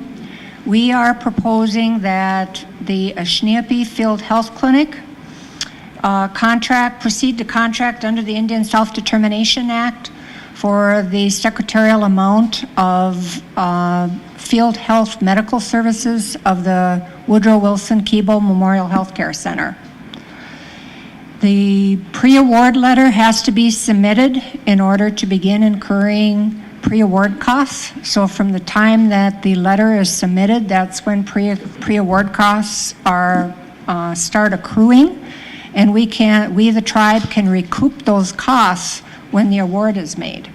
So the resolution, if you bear with me, has quite a lot of information in there. And I'll just review that we've had a Indian self-determination Title I contract for many years, since 1981. But except for the community health education program and some purchased and referred care funds, we have not contracted anything for a very long time. Other than non-recurring funds, when the new facility was built, there was leftover monies or unobligated funds. We were successful in contracting those, and those have been used for a lot of non-recurring types of projects, such as our student extern program that has been that we've been real proud of through the years.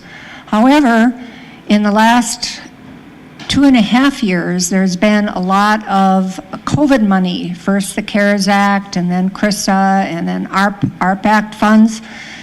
Though that funding was made available to the 638 contract for contract tracing, surveillance testing, vaccinating, and most recently for recovery from the pandemic and preparing for the next pandemic. We declined the first couple of awards that were made because we were not running the clinic and we didn't feel that we had the capacity for it. But last year, unilaterally, they put altogether about $4 million into our contract. That was without, usually, you know, if it's a $25 increase, the chairman has to sign it and goes back. Well, they unilaterally added it. So in good faith and with due diligence, we planned for it with our SWO health plan that was approved by council on October the 19th and of last year, and we amended the scope of work to include the Asneope Field Health Clinic. The thing that happened is Josie was working in our tribal opioid response program. She graduated a year ago in March as a certified nurse practitioner, and last May we started the process of transitioning her from the TOR program to the field health clinic. And then this money came about, you know, it was awarded back in March and May of last year. And so that's what this resolution explains. And the Indian Self-Determination Act says that a tribe can contract any program, service, function, or activity, or a slice of it, you know, a small slice of the pie. We knew when we presented the health plan last fall, I think we talked about this, how are we going to sustain it? So we're going to start up a clinic with non-recurring COVID funds. How are we going to sustain it? And we talked then about the idea of 638 contracting in the future. Question from Gypsy. I'd like to make that motion to approve this resolution as recommended by the health director. So move by Haipa. Second. Second by all agency. Question by Emily Swim. Sarah, do you need to include the chairman's signature on the letter in the back? I brought a clean one. Yes, so that is part of the, so there's a lot of now there. I know the. Go ahead, Curtis. Thank you, Mr. Chairman. So, yeah, one of them says that the tribe would open up a separate account to handle the cost estimates, hourly rates, stuff. The pre-award costs. So in order to recoup our pre-award costs, so this is going to require a team. On the back of the, I think that we should regard this as a pilot study. So on the back of the memorandum, this shows all the systems that need to come into play here. So we are going to need to pull together we need legal representation. We have to have our finance office and our accounting system involved. We need our facilities people. We need to work as a team. So this can be kind of a pilot study. We'll learn from it. We'll see what worked well, what didn't work well. We already know, because we've been working to get a SNAP up and running since last fall. We already know what a lot of our challenges are with starting up a health service. I think what you talked about earlier with the credit card is going to resolve some of that. And that will be a help, because if we're thinking that we want to be able to purchase medical equipment, if we want to be able to purchase medicine and other items like that and get it quickly, the credit card will be a big help. So, but to get back to the question, in order to recoup those pre-award costs, those costs can't be paid for with federal funds. So that's why the separate account is going to need to be set up. And we're going to have to itemize that. The other thing that's embedded in the resolution, people, in order to get reimbursed for like legal fees, legal representation, so our legal team, whoever we have that is well-versed in 638 law needs to be in our legal team. Because we know when we get in a room with Indian Health Service, there's going to be 10 of them sitting there. And we need to have our team sitting there too. Go ahead, Deanne. Thank you, Mr. Chairman. So we have Mark Van Norman and his partner, Shannon Atsidy, that are well-versed. And so maybe that would just be a work order that could be signed, procuring their services. The one question I did have, though, is that because our audit was not on time, my understanding is that now we are ineligible for any 638, any additional 638 contracts until we have, Vice Chair, correct me if I'm wrong, 5 years? I think that's self-governance, Title V. Okay, so it's a different, okay. So we will be able to do this, even though our audit is late. Okay, thank you. Anything else, Sarah? Yes, Mr. Chairman and Council. The other is, sorry. Are there any questions about the resolution before there's a vote? So we do need to document.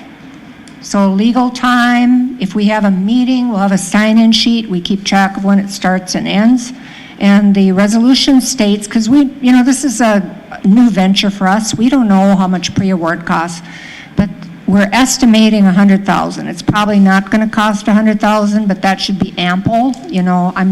I'd be very surprised if it costs anywhere near that amount. Yeah, call for a vote, please. Brandon Chipsiwana, Yes. Floyd Kirk Jr., Yes. John Bowen, Lydia Naaman, Louis Johnson, Dion Crawford, Yes. Curtis Bissonnette, Yes. Travel Vice Chairman, Travel Secretary, Yes. Mr. Chairman, the motion passed. Okay, Sarah. Okay, thank you.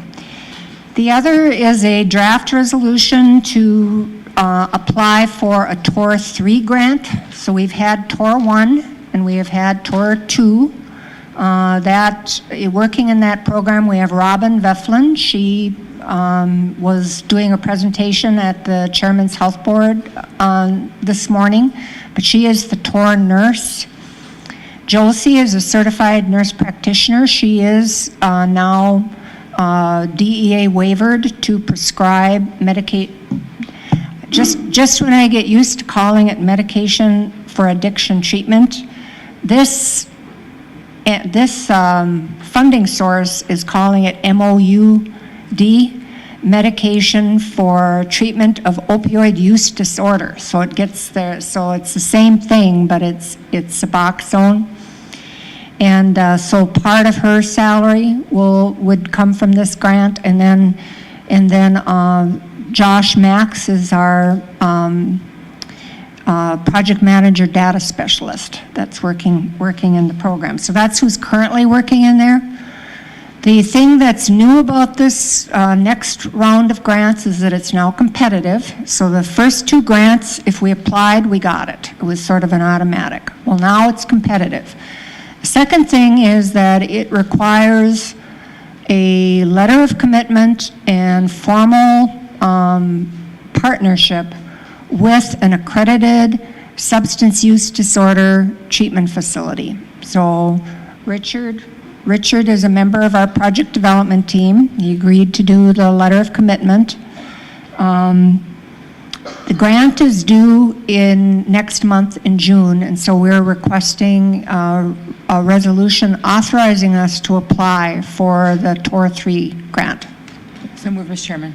Second. So moved by Lake Traverse, second by Hypa. Question. Question by Legacy. Dion Crawford, Yes. Curtis Bissonnette. Yes.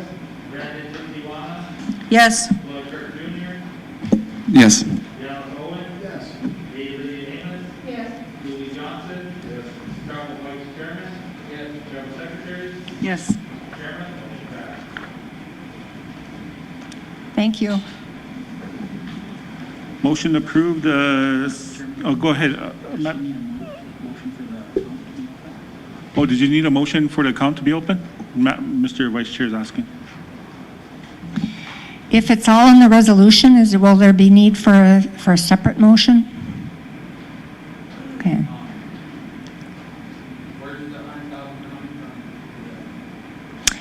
So if we are awarded, if we get the award, and we will, so once we submit the proposal, if we decide to go forward with the proposal, so the first thing that needs to happen is where this resolution also requests technical assistance from the area office. So the secretarial amount that we get, it needs to, it includes positions, but it also includes ancillary services. So we're still studying this, but it is appearing that we are going to have to do our own like point of care testing in lieu of laboratory. And electronic health record services, the electronic health record, coding, billing, all of that has to be part of it. So we need the secretarial amount. Once we have that, the application is pretty straightforward. It's sort of a fill in the blank. We say what it is we're going to do, what standards we're going to follow. Indian Health Service then has 90 days to award it from the point of time that we submit the proposal. And when they make the award, whatever funds we have spent in that set-aside account would be reimbursed. So whatever amounts they approve that are set aside, they're going to look at what we submit to make sure that they're all valid charges. I guess I would recommend, Mr. Vice Chairman, that it be a fund set up in the master contract, because we've got enough cash in the special IHS bank account to so that we're not going to have cash flow problems, but we just do not charge it like to the ARP Act funds, for example, or to health administration, any of the health administration funds, because if it's charged to IHS itself, we're not going to be able to recoup the cost.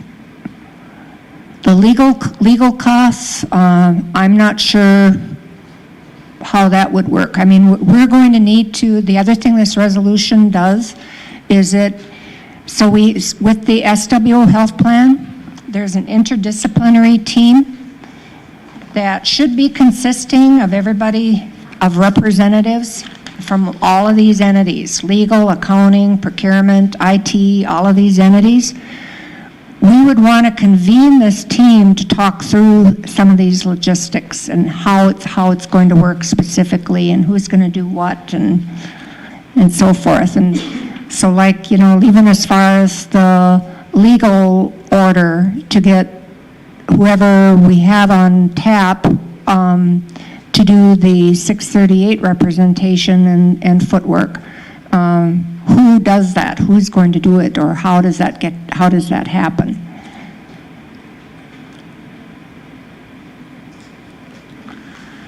Okay, if there's nothing else from leadership, motion to approve the CHR MCH report. So moved by Curtis. Second by Dion.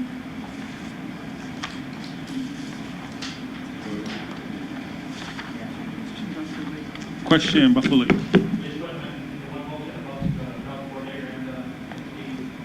Yeah, that's fine. Chris Bissonnette? Yes. Brandon Dipsy-Wana? Yes. Lloyd Kirk Jr.? Yep. Dallas Owen? Yes. David Amos? Yes. Louis Johnson? Dion Crawford? Yes. Trevor White, Chairman? Yes. Trevor Secretary? Yes. Mr. Chairman, the motion passed. Thank you, council and execs. Thank you.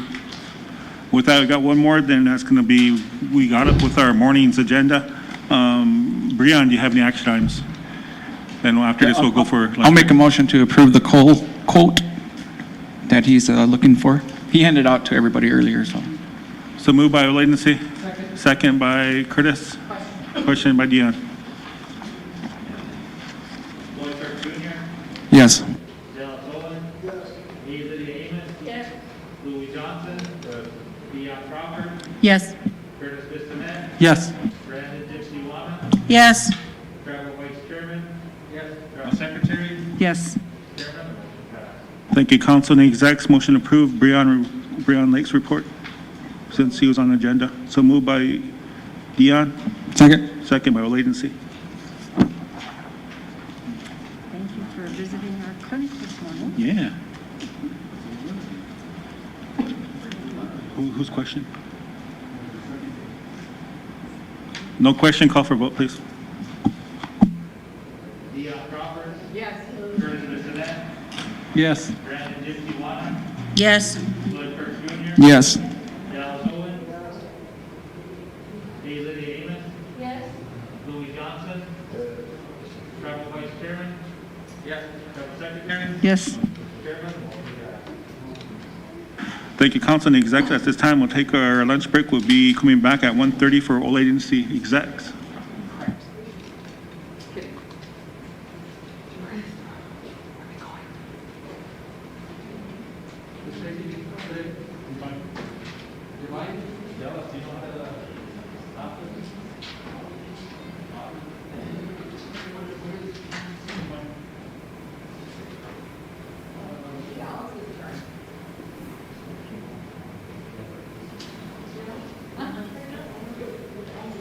Yes.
All right, we're going to go back into session since we do have a quorum.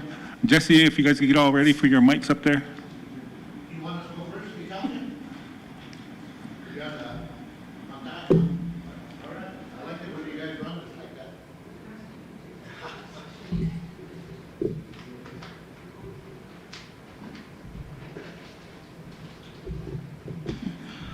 Good morning, Louis Tanchazawas. Well, you guys know me,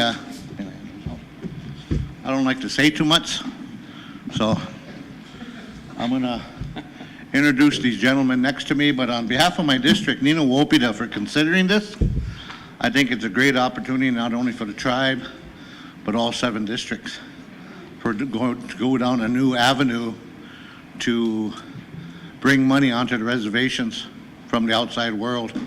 And there's so much money out there, but the only thing we can entice them with is the fact that we'll be tax exempt. They'll be tax exempt with us. So if we can all do this together, it'd be fantastic. And that's why we've been doing this, talking about this for a while. I got my Taanshi Travis here. I always say, when you see the Renville boys, you know there's money. So I'm glad that he come back and they helped us with this. Along with him is his lawyer, Dennis Ikus. I always say Icky, I'm sorry, Ikus. And he's the one that has developed the Section 17. Jenny is handing out a summary of the Section 17 because it's quite lengthy.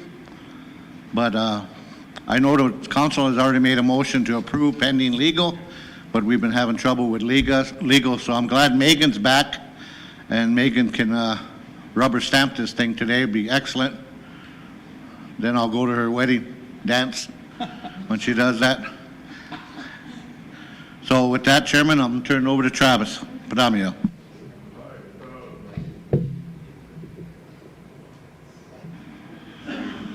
Thank you, Itancha.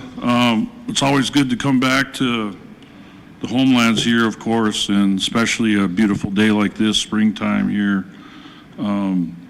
Even it's not even that cold out, really. But, you know, again, my name is Travis Renville. I'm a member of this tribe and also Agency District. I've been helping myself and other tribes and other tribal entities with economic development now going over the last 20 years and all kinds of various industries. And I've probably been over to 300 tribes in that period, doing various projects as well. And I've had the privilege of sitting down with a lot of different tribal leadership over that time. Some, you know, excellent leaders that we all read, you know, and see in the various papers and in the media and such. And I've gained, I think, enough knowledge to see what works and what doesn't work. And I've also had the privilege of hearing those stories and how they came about for really tribal prosperity and tribal economic development. I think we all know what gaming has done for our tribes. It's been, you know, really beneficial to our tribes over the last, you know, probably going on 30 years now here at Sisseton. We've been very blessed to have, you know, good leadership here and develop those types of enterprises and such. And so with that, one thing that I kept coming across in my work and my travels is, you know, how do we structure this business and how do we make it more successful and beneficial? How do we bring not just government funding to the tribes? I think we've done a really good job of that, of grant writing and lobbying in Congress and different things like that to get that. But how do we bring true self-determination and sustainability and resources to the tribe? And one of the things, the reoccurring things that kept coming up was, you know, how do we, you know, we're a classic government structure. We all know that. We work as a government, but how do we, you know, again, produce, you know, that that boundary or that layer between government and the actual operations of business. And we've had some wins here, but we've also had some failures here, you know, and I don't want to go down that road because I want to stay positive. But we've known, and we've all actually seen that here on our own res on some opportunities and different things like that. So with that said, I came across a structural entity called a Section 17 Corporation. It was established by the Indian Reorganization Act of 1934. Some of the history behind it, from what I heard, is you know, I think a lot of us know the history of that. Is, you know, you had government structures, you know, executive, legislative, and a judicial branch, but there was businesses that wanted to come onto the tribe and make commercial type deals with tribes. And so in the IRA, they allowed Section 17 of that legislation for tribes to set up corporations, corporations that were set aside from tribal government, but had the benefits of being a tribe, and they, you know, had the opportunity to leverage those various resources and what would you call it, comparative advantages that a tribe has to open a business and raise capital and have sovereign immunity and different things like that. So that's one major thing that I saw. The tribes, most tribes have a Section 17 that may have been established back then, but it just sat on the shelf for probably 50 some years until recently. I would say probably in the 90s, people started updating their Section 17 corporations to basically establish economic development that would carry on, whether that particular government was in office or not, would carry on and continue. It also allowed tribes to leave the reservation and go into any U.S. state or territory and conduct business with those same comparative advantages that you would have within the reservation boundaries. So with that, the one I did work on with the Navajo Nation was called Natani Development Corporation. And it was a couple-year process. We wrote a charter, and we had to take it through their legislative process, various committees and such. And we basically got it done. And now Natani Development Corporation has been in business a couple years now. They're working in healthcare, they're working in air medical, they're working in other various industries as well. And it remains to be seen, you know, but they have a chance. And that's one corporation that I saw from basically inception to, you know, becoming, you know, stood up and everything and being operating and such. Now, with that, I would like to introduce Dennis Ikus. And Dennis is a really humble man here. He actually, I say he is the subject matter expert in Section 17s in the country. We're lucky he's with us. I'm lucky to have met him a few years ago. And when, you know, we had a like mind, because I knew and saw that a Section 17 would help not only my tribe, but other tribes. But then I ran into the subject matter expert that actually know and wrote the code and has had numerous Section 17s been approved, and he's refined his craft over the years, and he'll explain to you the place he's in right now and how this can benefit not only our district, but potentially the tribe if they wanted to go down, or other districts if they wanted to go down that avenue. So with that, I turn it over to Dennis. Thank you, Travis. And good afternoon, Mr. Chairman and members of the council. It's a real privilege for me to meet in this beautiful building. I want to say initially that economic development is not a new idea to me. I hate to tell you how long I've been working in Indian country, because you might think I might die any time.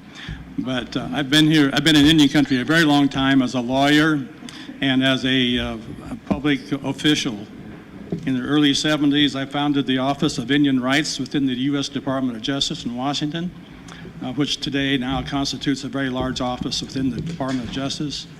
Thereafter, I served as Deputy Undersecretary of the Interior, and in the course of those two positions, I had the occasion to be on many reservations in our nation. In the course of that, at that time, remember this is all before gaming came into being, there was a very challenging circumstance existing. So in 1981, I probably was the first person to have written an article about economic development as the true means by which self-sufficiency can be achieved. And that's 1981, that's a long time ago. And since that time, I've observed conditions and circumstances on our nation's reservations, and I was highly motivated to try to assist in improving the economic conditions, because not only is self-sufficiency you want to achieve, but also to maintain the way of life that you wish to maintain in your own sovereign capacity. I remember talking with a council member of another tribe, and he was talking about how much he loved sitting out on his porch drinking coffee and looking out over the plains, and why would he want to go anywhere else? And with economic development, especially when that economic development can be conducted by you beyond the boundaries of your reservation and generate income and bring it back home, then you can make this place, your homeland, the kind of place that you want it to be. You don't need to have oil wells in your backyard. You don't need to have bulldozers tearing up your land. You can leave your land as pristine and go out beyond these boundaries and generate the income and revenue that it takes to supplement what you are getting otherwise and to make it the place you want it to be. Travis made reference to my expertise in Section 17. I came by that in desperation. As they say, desperation is the mother of invention, and words of that effect. I remember, again, back before gaming, being in a meeting, a council meeting, and they were desperately trying to think of ways to earn revenue on their reservation. At that time, the mentality and belief was you had to do it on the reservation. And so what I did is I took a bunch of white paper, put it all around the wall of the council. It's a much smaller room than this, a tin building, and pretty modest means. And I said, let's write down every idea we can think of as to what we can do here on this reservation for economic development. And we wrote down every conceivable idea about feedlots and hog farms and chicken farms and whatever that came to mind. But when it came to this particular one, it really struck me how the conditions are so desperate that they would think of this. And the idea was, let's go around the reservation, gather up all the junk cars and sell them for scrap. And that pointed out, the real problem of inadequacy of capital on the reservation. I've been highly motivated to try to find a solution.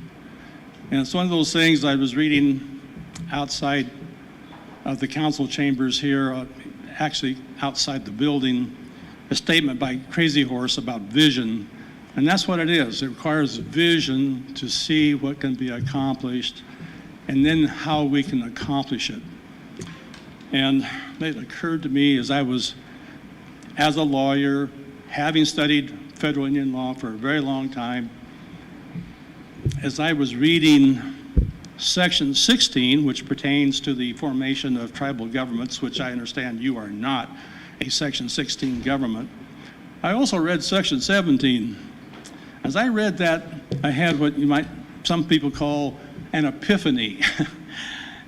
an epiphany that said to me, here is a means by which tribes can engage in commerce. And then as I went further, did some more research, I came across an Internal Revenue Service private letter ruling, 94-16. And that letter ruling said that Section 17 corporations can operate exempt from federal income taxation on and off its reservation. And I thought, bingo. If the tribe is in a situation where it doesn't have the kinds of resources and means available to them to generate income from their particular circumstances, and there are a lot of tribes that don't have that. They are either in a bit too small, or they don't have enough land, or there are no resources in those lands, and you're condemned to perpetual poverty unless you can find a way out. And I said, Section 17 is a way out. And so I devoted myself from 2005 to the present to refining and refining and refining how Section 17 can be utilized as a tool, a very powerful tool for tribes to engage in commerce in a way that will generate revenue from sources outside the reservation as well as inside, but they can go beyond. So honestly, you could be in Florida, California, Maine, the state of Washington, wherever, or down the road, next door. But it can be anywhere, and the benefits of a Section 17 follow you. One of the biggest, of course, is the fact that it's exempt from federal income taxation. But there are also a lot of other things, such as preference in contracting with government. Sovereign immunity. These companies, the Section 17 corporation, has the same sovereign immunity as the tribe does. And so when it goes Omaha or wherever, sets up a business or buys a business or whatever it engages in, it has sovereign immunity. It may, as a practical matter and as a good business matter, waive some portion of it just to give confidence to those others. But it's a great tool. I have spent a great deal of time trying to educate capital, lenders, investors, capital raisers, as to why it would be a good idea for them to invest in a Section 17 situation. And I'm talking about hundreds. I'm not talking about a few, hundreds. And so usually the first answer is, or first question is, this is too good to be true. What's the catch?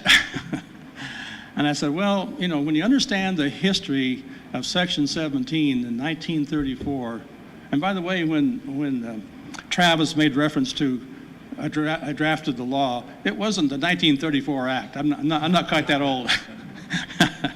But anyway, as you understand the Act and its legislative history, then you can appreciate exactly what Congress was trying to do. It was trying to give this very advantage to tribes because tribes, their lands are all tied up in trust capacity, and they didn't have any means to raise capital.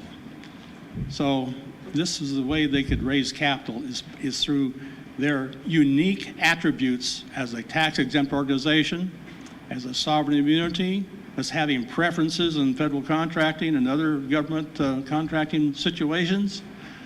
And another important feature, by the way, to outside people is the fact that once a Section 17 charter is established, it cannot be revoked except by an act of Congress. And that gives confidence to investors, third parties, those with whom you do business, that it won't be taken away from them. And that was another question that would often come up is, well, gee whiz, you know, if we invest on the reservation, what's going to stop the tribe in another situation? In other words, they have another election or whatever. from actually confiscating and nationalizing the asset, like in Chile or someplace outside our country where it happens oftentimes. And so I assured them that there are ways of doing that due to sovereignty. They can waive portions of that sovereignty to give you assurance to that extent as to doing business with a Section 17 is a good business. So that is the background to then my drafting of a number of Section 17 charters over the years. So as a result, each time I draft one, I learn something myself about maybe another provision to include or how to treat it and so on. So that, starting in 2005, again, I hate to admit how long ago that was, but that's been my focus since 2005, has been Section 17. And I'm proud to say that it's taken endurance, consistency, and persistence to come to this point today with you, to stay with it. I'm not one to try to do something and then, well, that doesn't work, I'll just go do something else. I've stayed with it since 2005. Had a lot of dealings with the IRS, very positive ones, and some negative ones. But one thing to take comfort from is that even though I started in 2005 with no supportive legal decisions or IRS decisions or administrative decisions other than that private letter ruling, in recent years there have been a number of court cases up to the level of the Court of Appeals. And most recently, there have been the IRS decisions by the tax court, the United States Tax Court. And its decisions are binding upon the IRS. And that's where you want to tie them down. And that's what happened in these particular cases. The two cases, one in, I think, 2014 and one in 2019. And both of those cases were very, very favorable. And they address Section 17 specifically.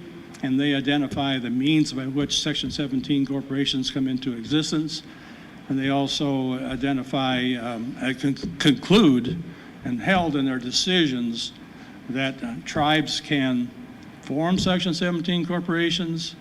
Those corporations can form subsidiaries, and those subsidiaries are immune or exempt from taxation from other subsidiaries. They're immune from taxation and liability to third parties, except for those that specifically waive some portion of their sovereign immunity. Very positive decisions, and I've encouraged each time that one of those come down because that's where I started with that premise, and that premise has been sustained. And so it's been great, gratifying to have that happen. So let's come to this draft Section 17 corporation that I think has been distributed to you, along with a summary, a 3-page summary that I hope will simplify understanding 27 pages of single-space writing, which will put us all to sleep. But what I was asked to do by Old Agency District was to, first of all, the question was, can Old Agency District get a Section 17 on its own? My answer to them is not on your own. You have to go through the tribe. Only the tribe can be issued a Section 17 corporation. However, that simply means that you can ask the tribe to obtain a Section 17 on your behalf. Every Section 17 corporation charter that I've ever read always starts with from the United States of America to the tribe for X corporation. It's not for the tribe as a corporation, it's to the tribe for a corporation. In this instance, what we've done is to draft it from the Lake Traverse to Old Agency District Corporation.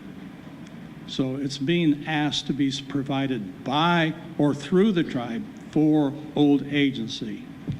And so that's how it's written, and that's how it's consistent with other charters that I've done, plus other charters that I've seen. The tribe is the instigator and the promoter and the enabler for these Section 17 corporations. The method by which it occurs is, or the process by which it occurs is through the council, the governing body of the Sisseton, Wahpeton, Oyate, a petition to the regional director of the Bureau of Indian Affairs as the representative of the Secretary of the Interior. Questions? Go ahead, Dallas, floor is yours. So just to get a quick question out there then, so if something were to go awry with this Section 17, who's stuck on the ball, the tribe or Old Agency District? Old Agency District only. But the tribe has to give the limited waivers for the Old Agency to continue? No. That's kind of what I'm reading at in this. No. What happens is the tribe is the enabler, but Old Agency District is the holder of the Section 17. And both by the charter terms themselves, which makes it very, very clear that there's no liability in the tribe. Old Agency District cannot bind the tribe by contract or by any other method. So the tribe is an enabler, but the tribe is not liable for an Old Agency District as a Section 17 corporation to operate. Okay, thank you. You're welcome. So anyway, Madam Secretary has a question or comment too also. Thank you. Under the 3-page yes. explanation, it says, chartered pursuant to the Indian Reorganization Act of 1934. Being that we are a treaty tribe formed under the Treaty of 1867, Right. How does that play into this whole process? Okay. Section 17 was part of the 1934 Act, as you've noted. The 1934 Act was amended in 1990 because there are a number of tribes like you who were not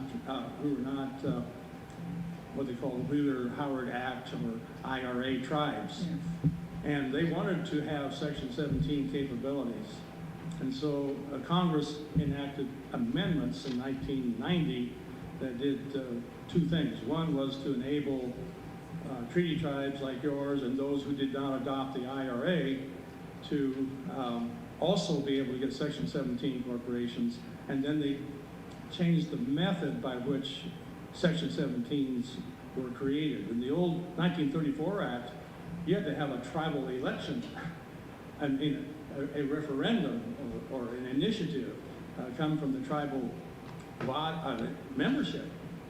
In 1990, they changed that to the governing body of the tribe. So it's the 1990 amendments that enable you and other tribes that are not IRA tribes to also have Section 17. Okay, thank you. And I had another question. What situation would cause revocation of Section 17? I know I read in here that you can request the tribal council to request that it be dissolved. Yes. Or revoked. Mm-hmm. So what kind of situations would instigate that? Usually it would be because they were bad actors, that they were, it wasn't working as they intended.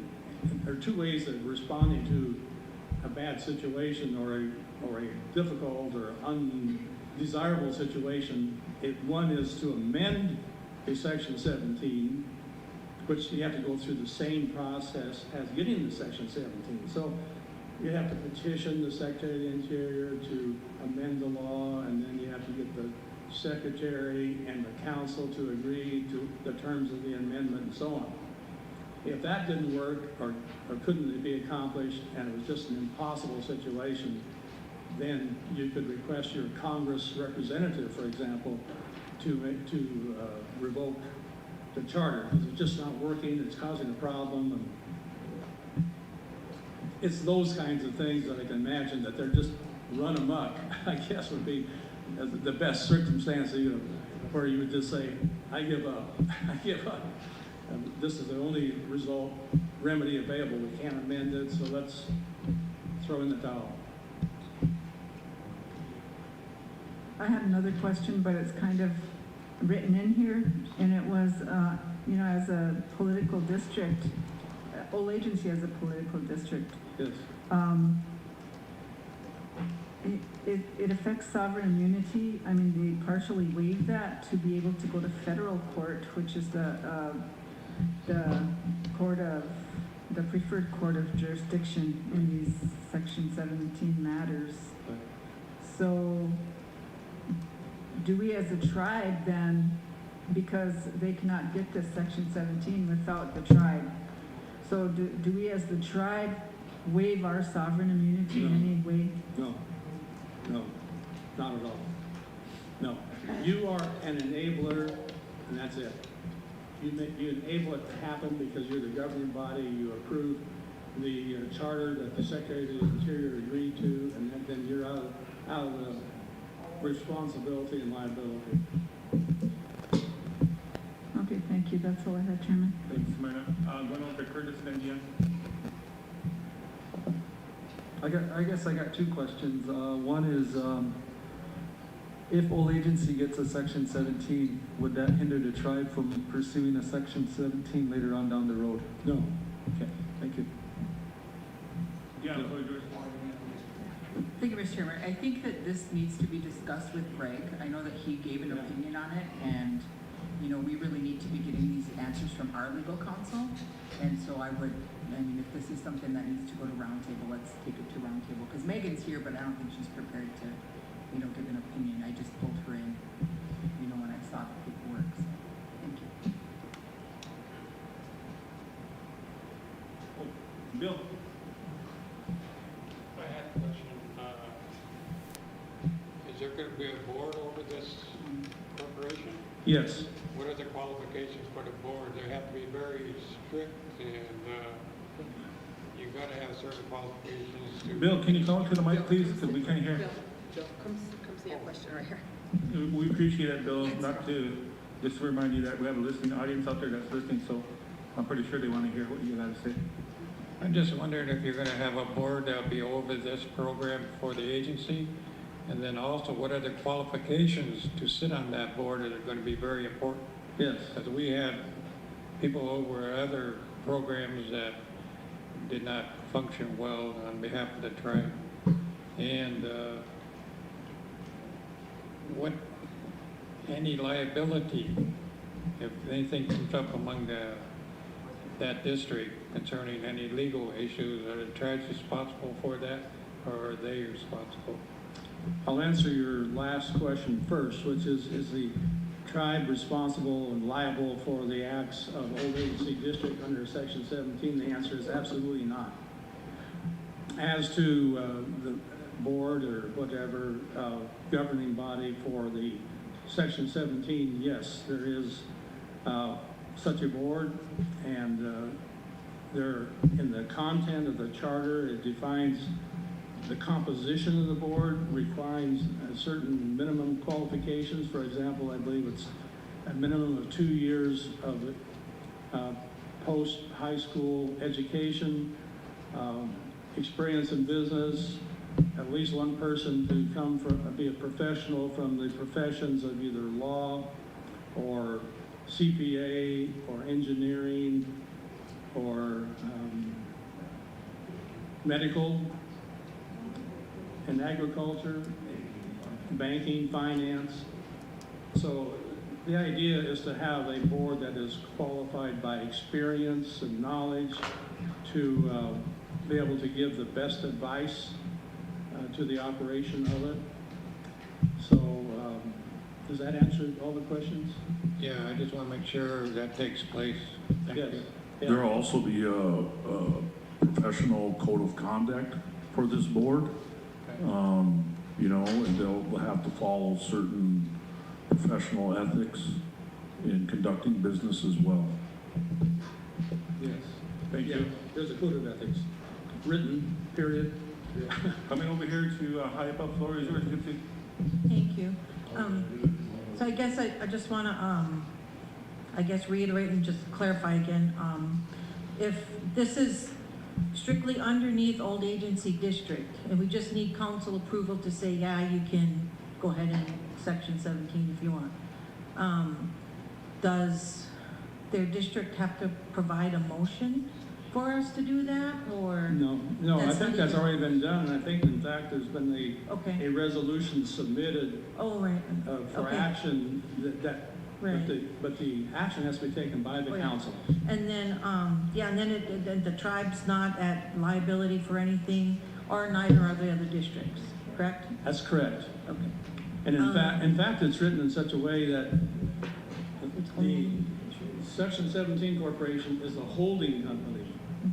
And then under it, there'll be probably limited liability companies Right. for each activity in order to protect even the Section 17 from liability and also to protect other limited liabilities from this particular limited liability company. So it's designed to be maximum protection from the tribe to the Section 17 corporation and other subsidiaries. I would like to add to that too, and I want this in the record as well, on section X, Section 10? section 10 in the charter. And I want this read into the record so we're all clear on this. The corporation has no power to enter into any agreement of any kind on behalf of the tribe. It cannot pledge the credit of the tribe. It cannot affect the interest and property of the tribe. It cannot waive any right, privilege, or immunity of or release any obligation owed to the tribe. It cannot encumber tribal property or sell or dispose of any asset of the tribe. Thank you.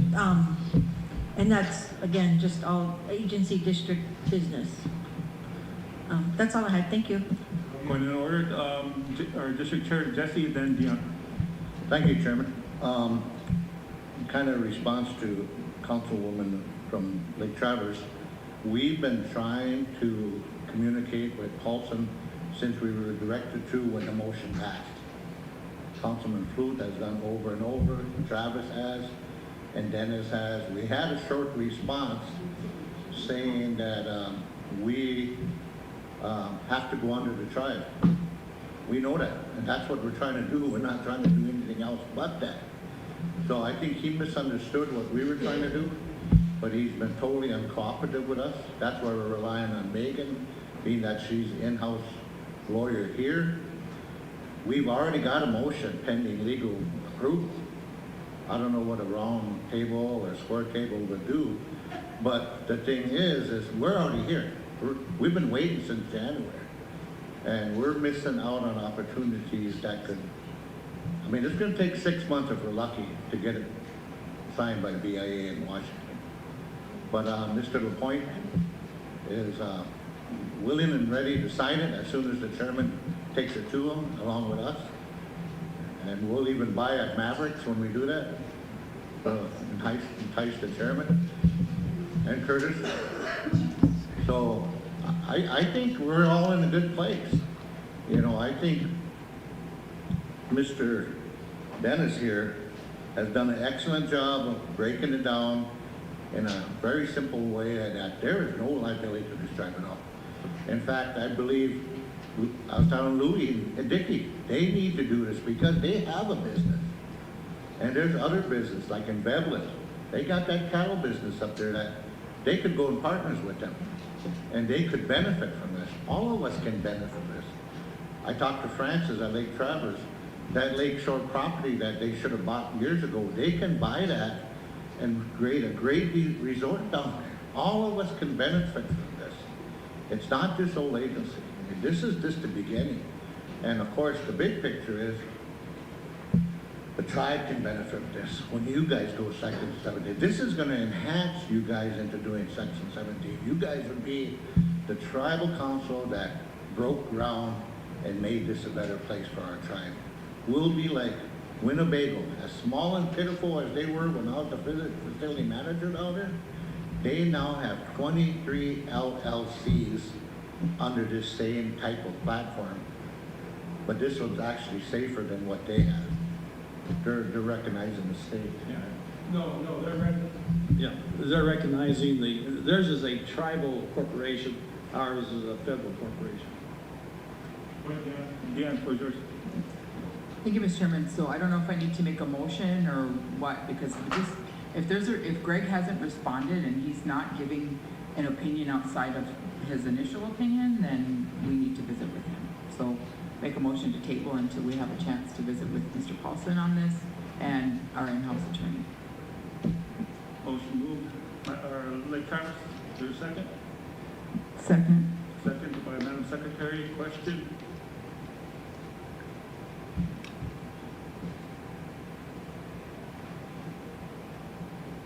No question, I'm call for vote.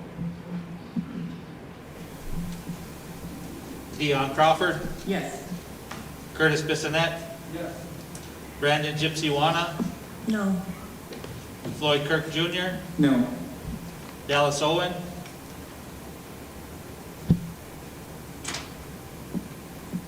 So admittedly, this is way more information. It's very informative than the first time. But yeah, I would like to hear from Greg, but I want to let you know that going forward on this doesn't mean it's a dead issue. Right. So I'll vote yes to table it for now. I just want to encourage old agency. Let's get going. Let's be a little bit more. Like I said, this information is really detailed, and I thank you, Jane, for giving it to me. You gave me homework. Yeah. A. Lydia Amos, Yes. Louis Johnson,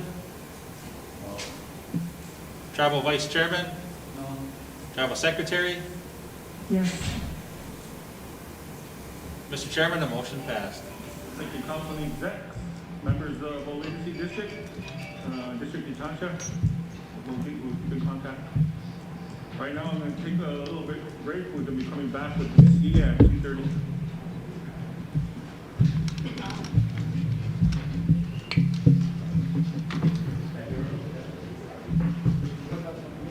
Thank you, Mr. Chairman.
All right, Council, floor is yours.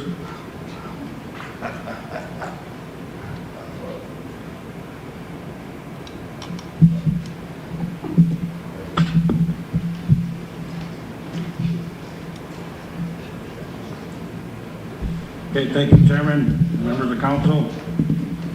We'll go right to Buffalo Lake. We had our regular meeting minutes on April 24th. Motion number 2 to keep the tribe ARPA funds under the vice chairman's office. Motion number 4 to accept adult roster members as listed. Motion 10 to distribute 1,200 adult members over a three-year time period, years 2022, 23, 24, and to distribute 600 youth district members over the 3 years time span, 22, 23, 24. Motion 12 to have an outside agency investigate the incident that occurred at Little Steps Daycare. Motion 14 to add crossbow archery to deer hunting season for those over 55 due to the cost of ammunition and ease of loading arrows to the bow. Motion 15 to have the Buffalo Lake District Assistant Wapton College Board Member and Buffalo Lake Councilman follow up on concerns on President Azure of the System of Wapton College and of him possibly being investigated at his previous employment. And that was all Buffalo Lake had. Thank you, Chair. Motion to acknowledge the monthly district meeting for Buffalo Lake, April 24th. So moved by Louis. Second by Dallas. Question by Curtis. Louis Johnson.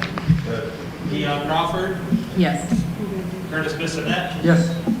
Brandon Gypsy Wana. Floyd Kirk Jr. Dallas Owen. Yes. E. Lydia Amos.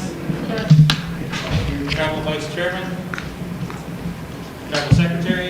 Yes. Mr. Chairman, the motion passed. Okay, Mr. Chairman, move on to Veblen. Hello, Veblen had its regular district meeting on April 10th. Motion number 3 to accept youth to adult members as listed.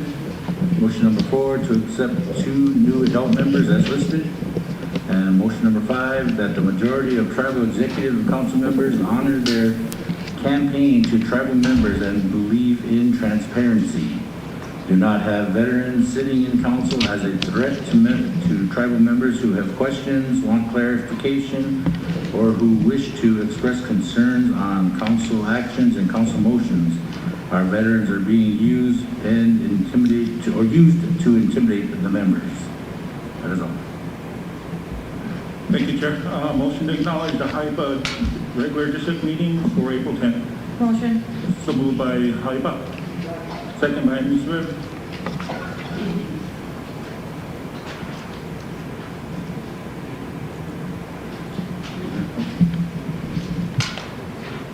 No question, I'm called for vote. Question. Question by legacy. Brandon Gypsy Wana. Yes. Floyd Kirk Jr. Yes. Dallas Owen. Yes. A. Lydia Amos. Yes. Louis Johnson. Dion Crawford. Yes. Curtis Bissonette. Yes. Tribal Vice Chairman. Tribal Secretary. Yes. Mr. Chairman, the motion passed. Okay, Mr. Chairman, move on to Lake Traverse. Good afternoon, executives and tribal council. Lake Traverse District had their regular district meeting on April 28th, and there's also an executive meeting minutes from March 12th. So we'll start off with April 28th. Motion number 4 was to contract Indian Health Service Administration to hire more certified doctors for our Indian Health Services facility. Motion number 5 was to direct our council representative Crawford to utilize our lobbyists to lobby congressional leaders to allow those who utilize medical marijuana to be allowed to utilize IHS services. Motion number 7 was to not work with Christie Nome administration for funding. Motion number 8 was to not support $600,000 audit per vice chairman's office. Motion number 9 was to not give contracts to Renville and Company for non-delivery of projects. Motion number 10 was to invite the SWO Vice Chairman Eddie Johnson to next month's regular district meeting to explain the audit prep. Motion number 12 was to approve the youth to adult membership as listed. Motion number 13 was to approve the new adult membership. Motion number 14 was to recommend Tribal Council Rep Crawford to apply for the Secretary of Interior Deb Holland's Advisory Committee. Motion number 15 was for our tribal administration to hire an independent firm to investigate the situation at Little Steps Daycare.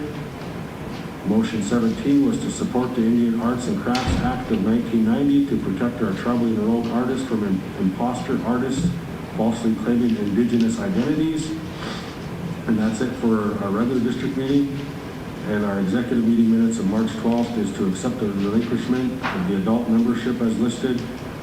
That was motion 1. Motion 2 was to accept the adult membership as listed. Motion 3 was to have Dakota Pride propose a 60-bed open-ended treatment facility. And motion 4 was to reimburse the parents from Little Steps Daycare. That's all we have, Mr. Chairman. Motion to accept, Mr. Chairman. So moved by Jim. Second by Louis. Question by Dallas. Dion Crawford, Yes. Curtis Bissonette, Yes.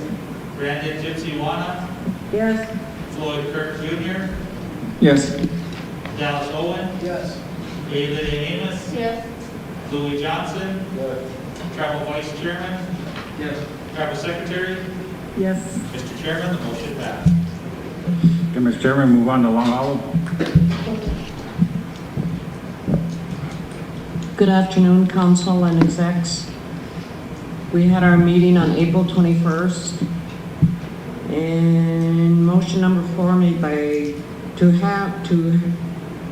motion to have the tribe reimburse all 7 districts that Ross charged each district with the funding source be ARPA funds. Motion 5, to have Councilman Curtis Bissonette make motion at council to reimburse all 7 districts. Motion 10, to allow elderly crossbow for deer season. Motion 15, to approve district meeting minutes and executive minutes of March 9th, March 21st, March 26th, March 31st, April 1st, April 7th, and April 11th.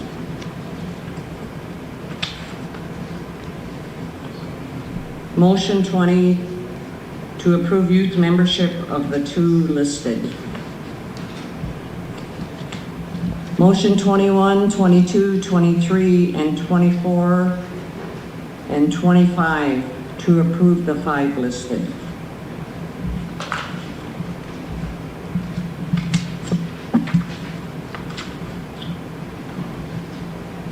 Motion 40, to have school board advertise for more teachers. And thank you, that's all Long Hollow has. Is the motion acknowledged, Long Hollow District meeting for April 21st? Motion. So moved by Curtis. Second. Second by Dion. Question by Mr. Vice Chair. Curtis Bissonette, Yes. Brandon Gypsy Wana, Yes. Floyd Kirk Jr., Yes. Dallas Owen, Yes. A. Lydia Amos, Yes. Louis Johnson, Dion Crawford, Yes. Tribal Vice Chairman, Yes. Tribal Secretary. Yes. Mr. Chairman, the motion passed. Okay, Mr. Chairman, move on to Enemy Swim. Good afternoon. And we will have their regular district meeting on April 28th. Motion number 2, to accept new adult membership. Motion number 4, to revisit the 2 previous motions about the removal of 3 IHS employees, Randy Jordan, Holly Wright, and Gail Williams.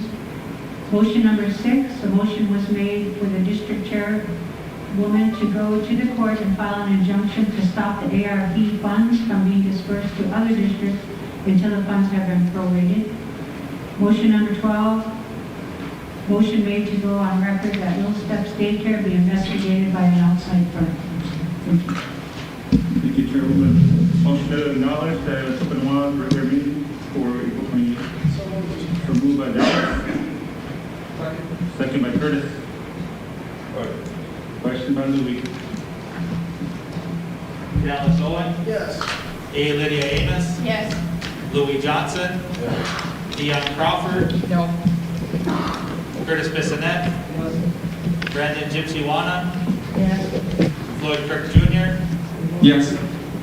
Tribal Vice Chairman, Yes. Travel Secretary? Yes. Mr. Chairman, the motion passed. Okay, Mr. Chairman, move on to all agency. Benami Sanchez. Motion, we had a meeting on April 25th. Motion 1, the examination of policy and procedures at System Washington College, and Mr. Byrd should not resign. Motion number 2, to complete an outside investigation of child abuse from Little Steps Daycare. Motion number 13, to investigate the federal and tribal funds that System Washington College receives. Motion 15, to establish a title and deeds office department. Motion 16, to review the education code and utilize that code. Motion number 17, to bring back gaming tax. Motion number 19, to investigate lounge manager Gene Meyer hiring and firing practices at the Dakota Magic Casino. Number 21, that housing fixed at Long Hollow streetlights due to security and safety concerns. Motion 26, to accept youth membership as listed. And motion 27, to accept adult membership as listed. That's all we have. Thank you. Mr. Chair, before I ask for acknowledgement of your minutes, I've got a question or comment from Madam Secretary, please. In your minutes, under motion number 2, there's a long discussion letter in there that is defamatory.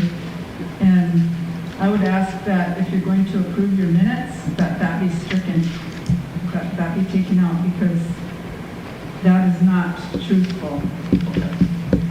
All right. Okay, so with a clean copy without that in there, I'll make that motion to approve. Okay. Motion to acknowledge by Madam Secretary.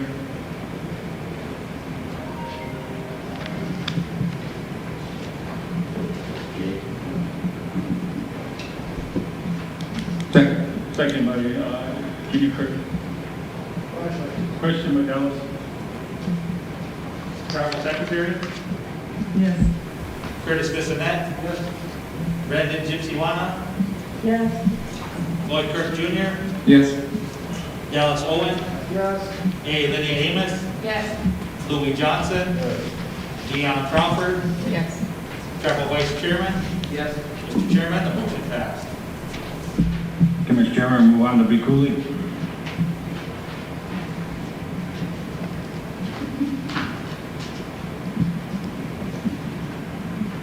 The Cooley District had their meeting Thursday, April 28th.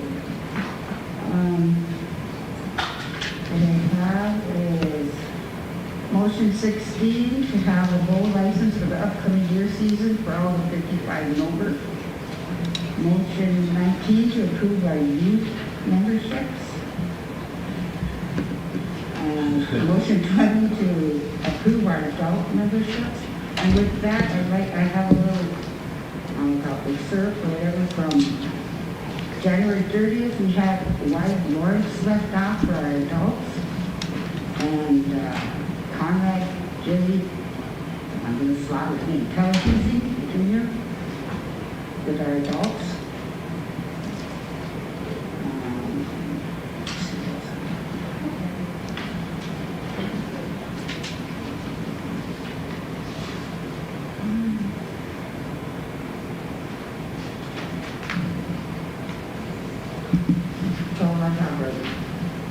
Thank you, Chairwoman Mary, or Vice Chair Mary Jo. Motion to acknowledge the regular district meeting for Thursday, April 28th for Bicooley. Motion to accept the Cooley's minutes. So moved by Susie.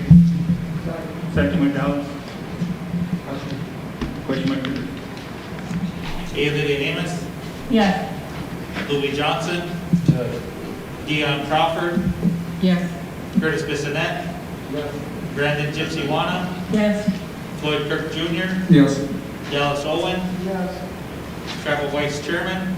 Yes. Travel Secretary? Yes. Mr. Chairman, the motion passed.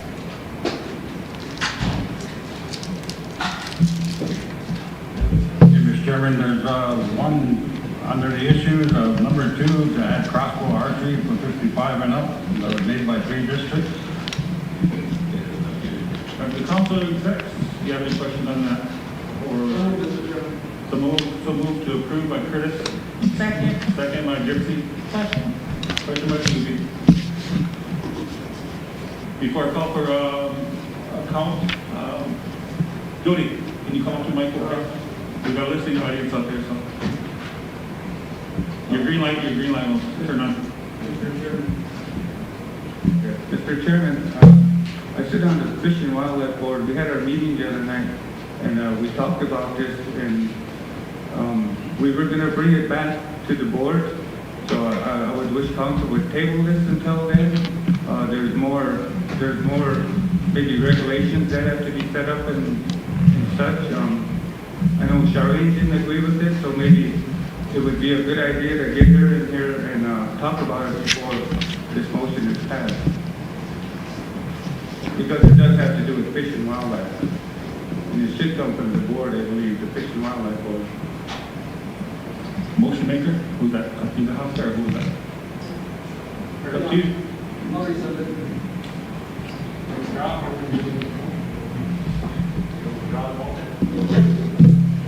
Kakita Haskell withdrew the motion. Tabled until no else comes back.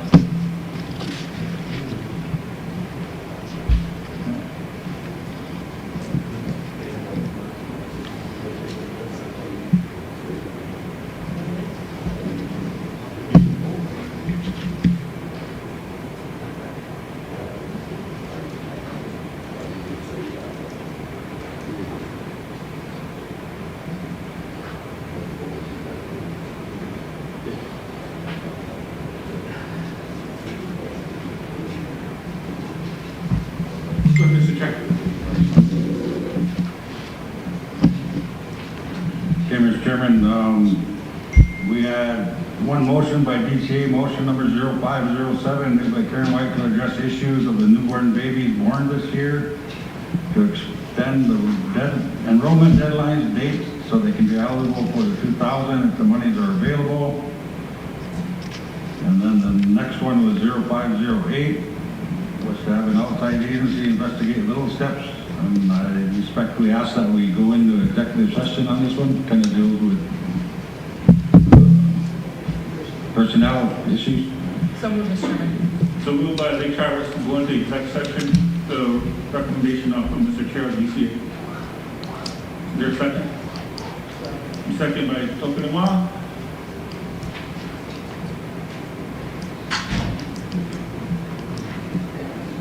Question, Madam Secretary. Susie was looking at me like she wanted to question that, but she didn't come out. Dion Crawford, Yes. Curtis Bissonette. Brandon Gypsy Wana, I want to vote no because it's supposed to be an administrative issue. Floyd Kirk Jr., Yes. Dallas Owen. Yes. A. Lydia Amos, Yes. Louis Johnson. Tribal Vice Chairman, Yes. Tribal Secretary. Sir? Yes. Mr. Chairman, the motion passed. Okay, the time is at Order's off.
A. Lydia Amos. Yes.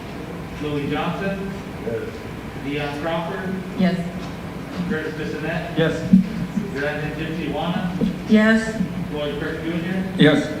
Travel Vice Chairman. Yes. Travel Secretary. Abstain. Mr. Chairman, the motion passed. Okay, back to you, Mr. Chairman. Okay, Mr. Chairman, from our April 21st meeting for DCA, there was a discussion on the home repair money. That's the one that you give all the districts home repair money.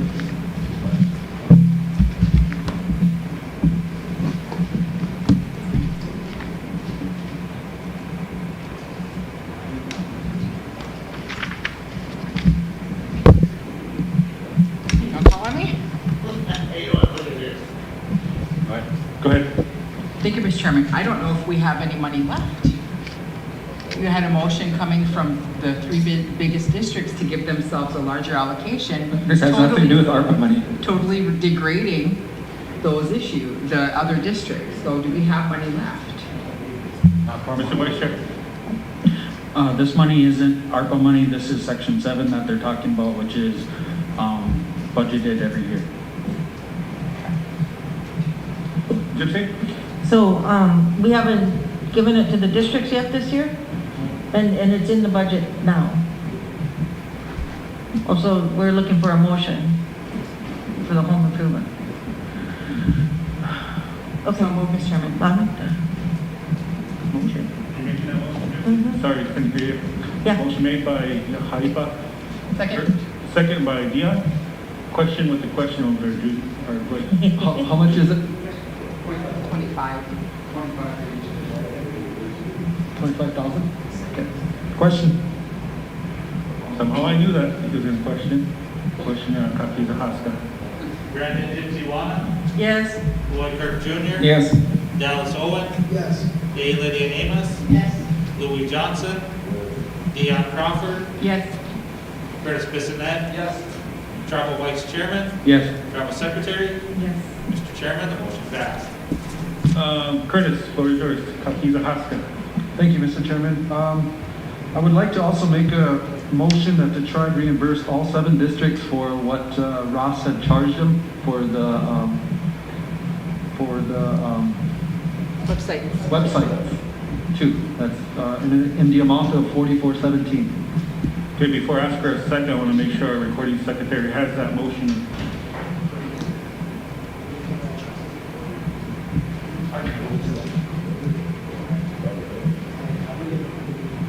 Okay, we'll have the tribe reimburse all 7 districts, the 4417 for what Ross, Ferrara, and the individual quest charge for the website. Second. Second by Dion. Question by Buffalo Lake. Curtis Bissonette. Yes. Brandon Gypsy Yes. Floyd Kirk Jr. Yes. Dallas Owen. Yes. A. Lydia Amos. Yes. Louis Johnson. Dion Crawford. Yes. Travel Vice Chairman. Travel Secretary. Mr. Chairman, the motion passed. Thank you, Councilman. I'm sorry, Mr. Chairman, this ARPA funds will be reimbursing them with? Yes.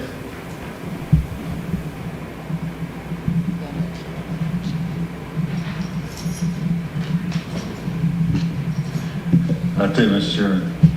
Motion to approve? Motion to approve the DCA report by Dion. Second. Second by Curtis. Question by Mr. Vice Chair. Dion Crawford. Yes. Curtis Bissonette. Yes. Brandon Gypsy Yes. Floyd Kirk Jr. Yes. Dallas Owen. Yes. A. Lydia Amos. Yes. Louis Johnson. Travel Vice Chairman. Travel Secretary. Yes. Mr. Chairman, the Thank motion you, passed. Councilman. Motion to Go ahead, adjourn. wrap this. Withdrawn. Thank you, Mr. Chairman.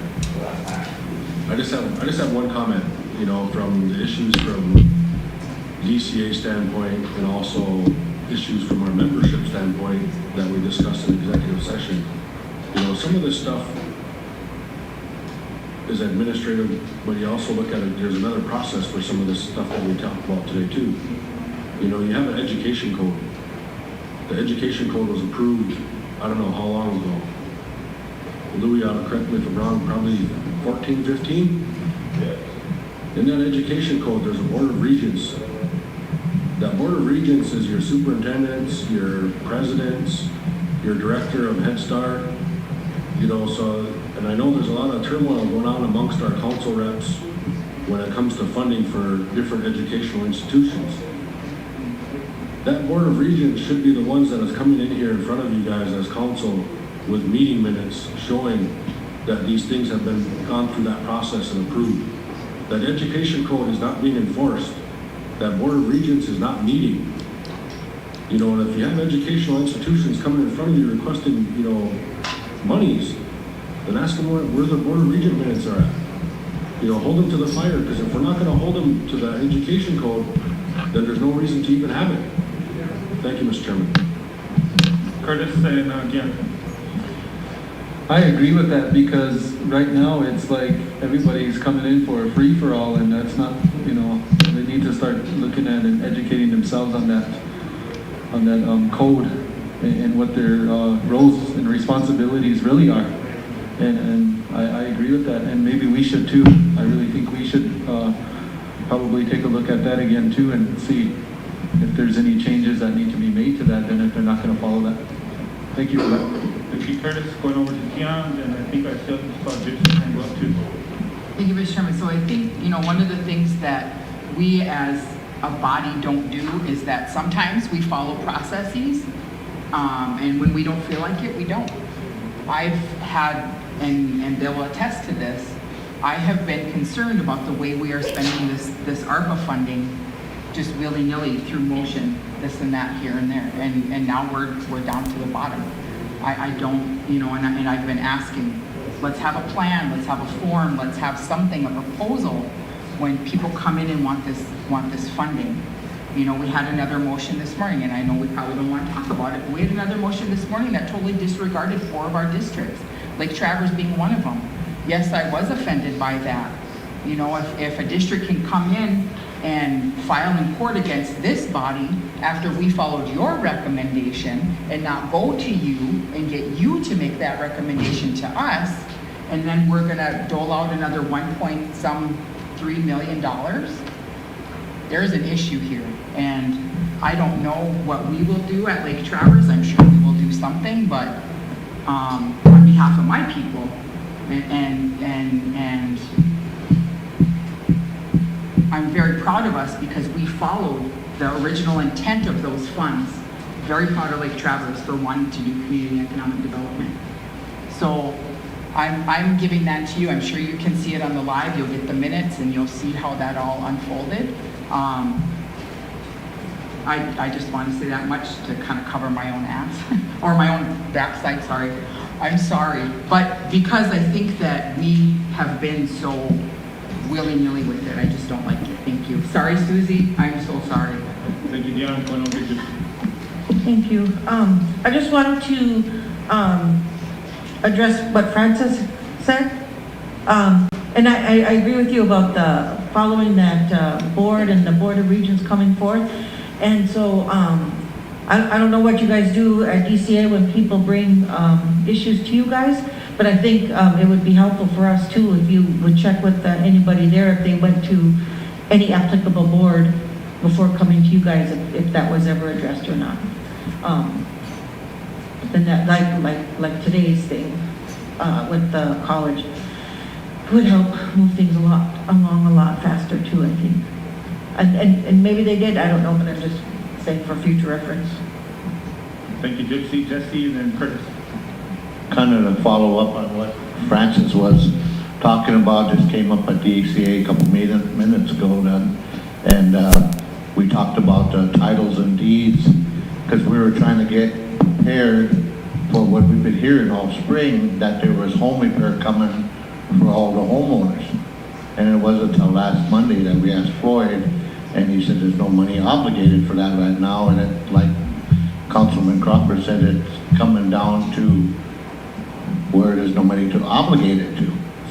So what is it? I made a mistake that night. It is set aside. Oh, there is a resolution okay. for it. I know we had talked about it, but I never seen the resolution after that, so I did misspeak. Okay. So it is set aside. I was misled, sorry about that. But going back to the deeds and titles, I know Chairman, you and one previous Vice Chairman, approached Terry about doing a deeds and titles office, because there are so many homes, older homes, like your mom's homestead. There's no title to that house. I'm sure there's a ton of them that don't have titles and deeds. So the whole original homesteads, the mutual self-help homes, housing don't have no titles to those. So there's really a need for that. Thank you. Yeah, if you want to know something, come to me. Don't go to your rep, okay? I just like to fill Jesse and DCA on the titles and deeds. On Tuesday, we got a roundtable on that with realty, and you all are invited, and housing, so come to that meeting. Madam Secretary. The Board of Regents has been meeting, and they met 2 weeks ago. We could probably get some minutes for you. Thank you. Go ahead, Francis. Mr. Chairman, going back to, the processes for our tribal members when they come in front of either us or this body here, and if they have employment issues, whether they resign or whether they're terminated and they don't feel that they've been either given due process or they haven't been down the road that they should be going down, because I know we're live, so for the membership, I do believe that the tribe still does have an administrative law judge that can deal with those issues. They don't have to come here technically. That's why the whole administrative law judge was created. That concludes our agenda for Speaker Kurt. Motion to adjourn. Motion to adjourn, Dion, second by Lady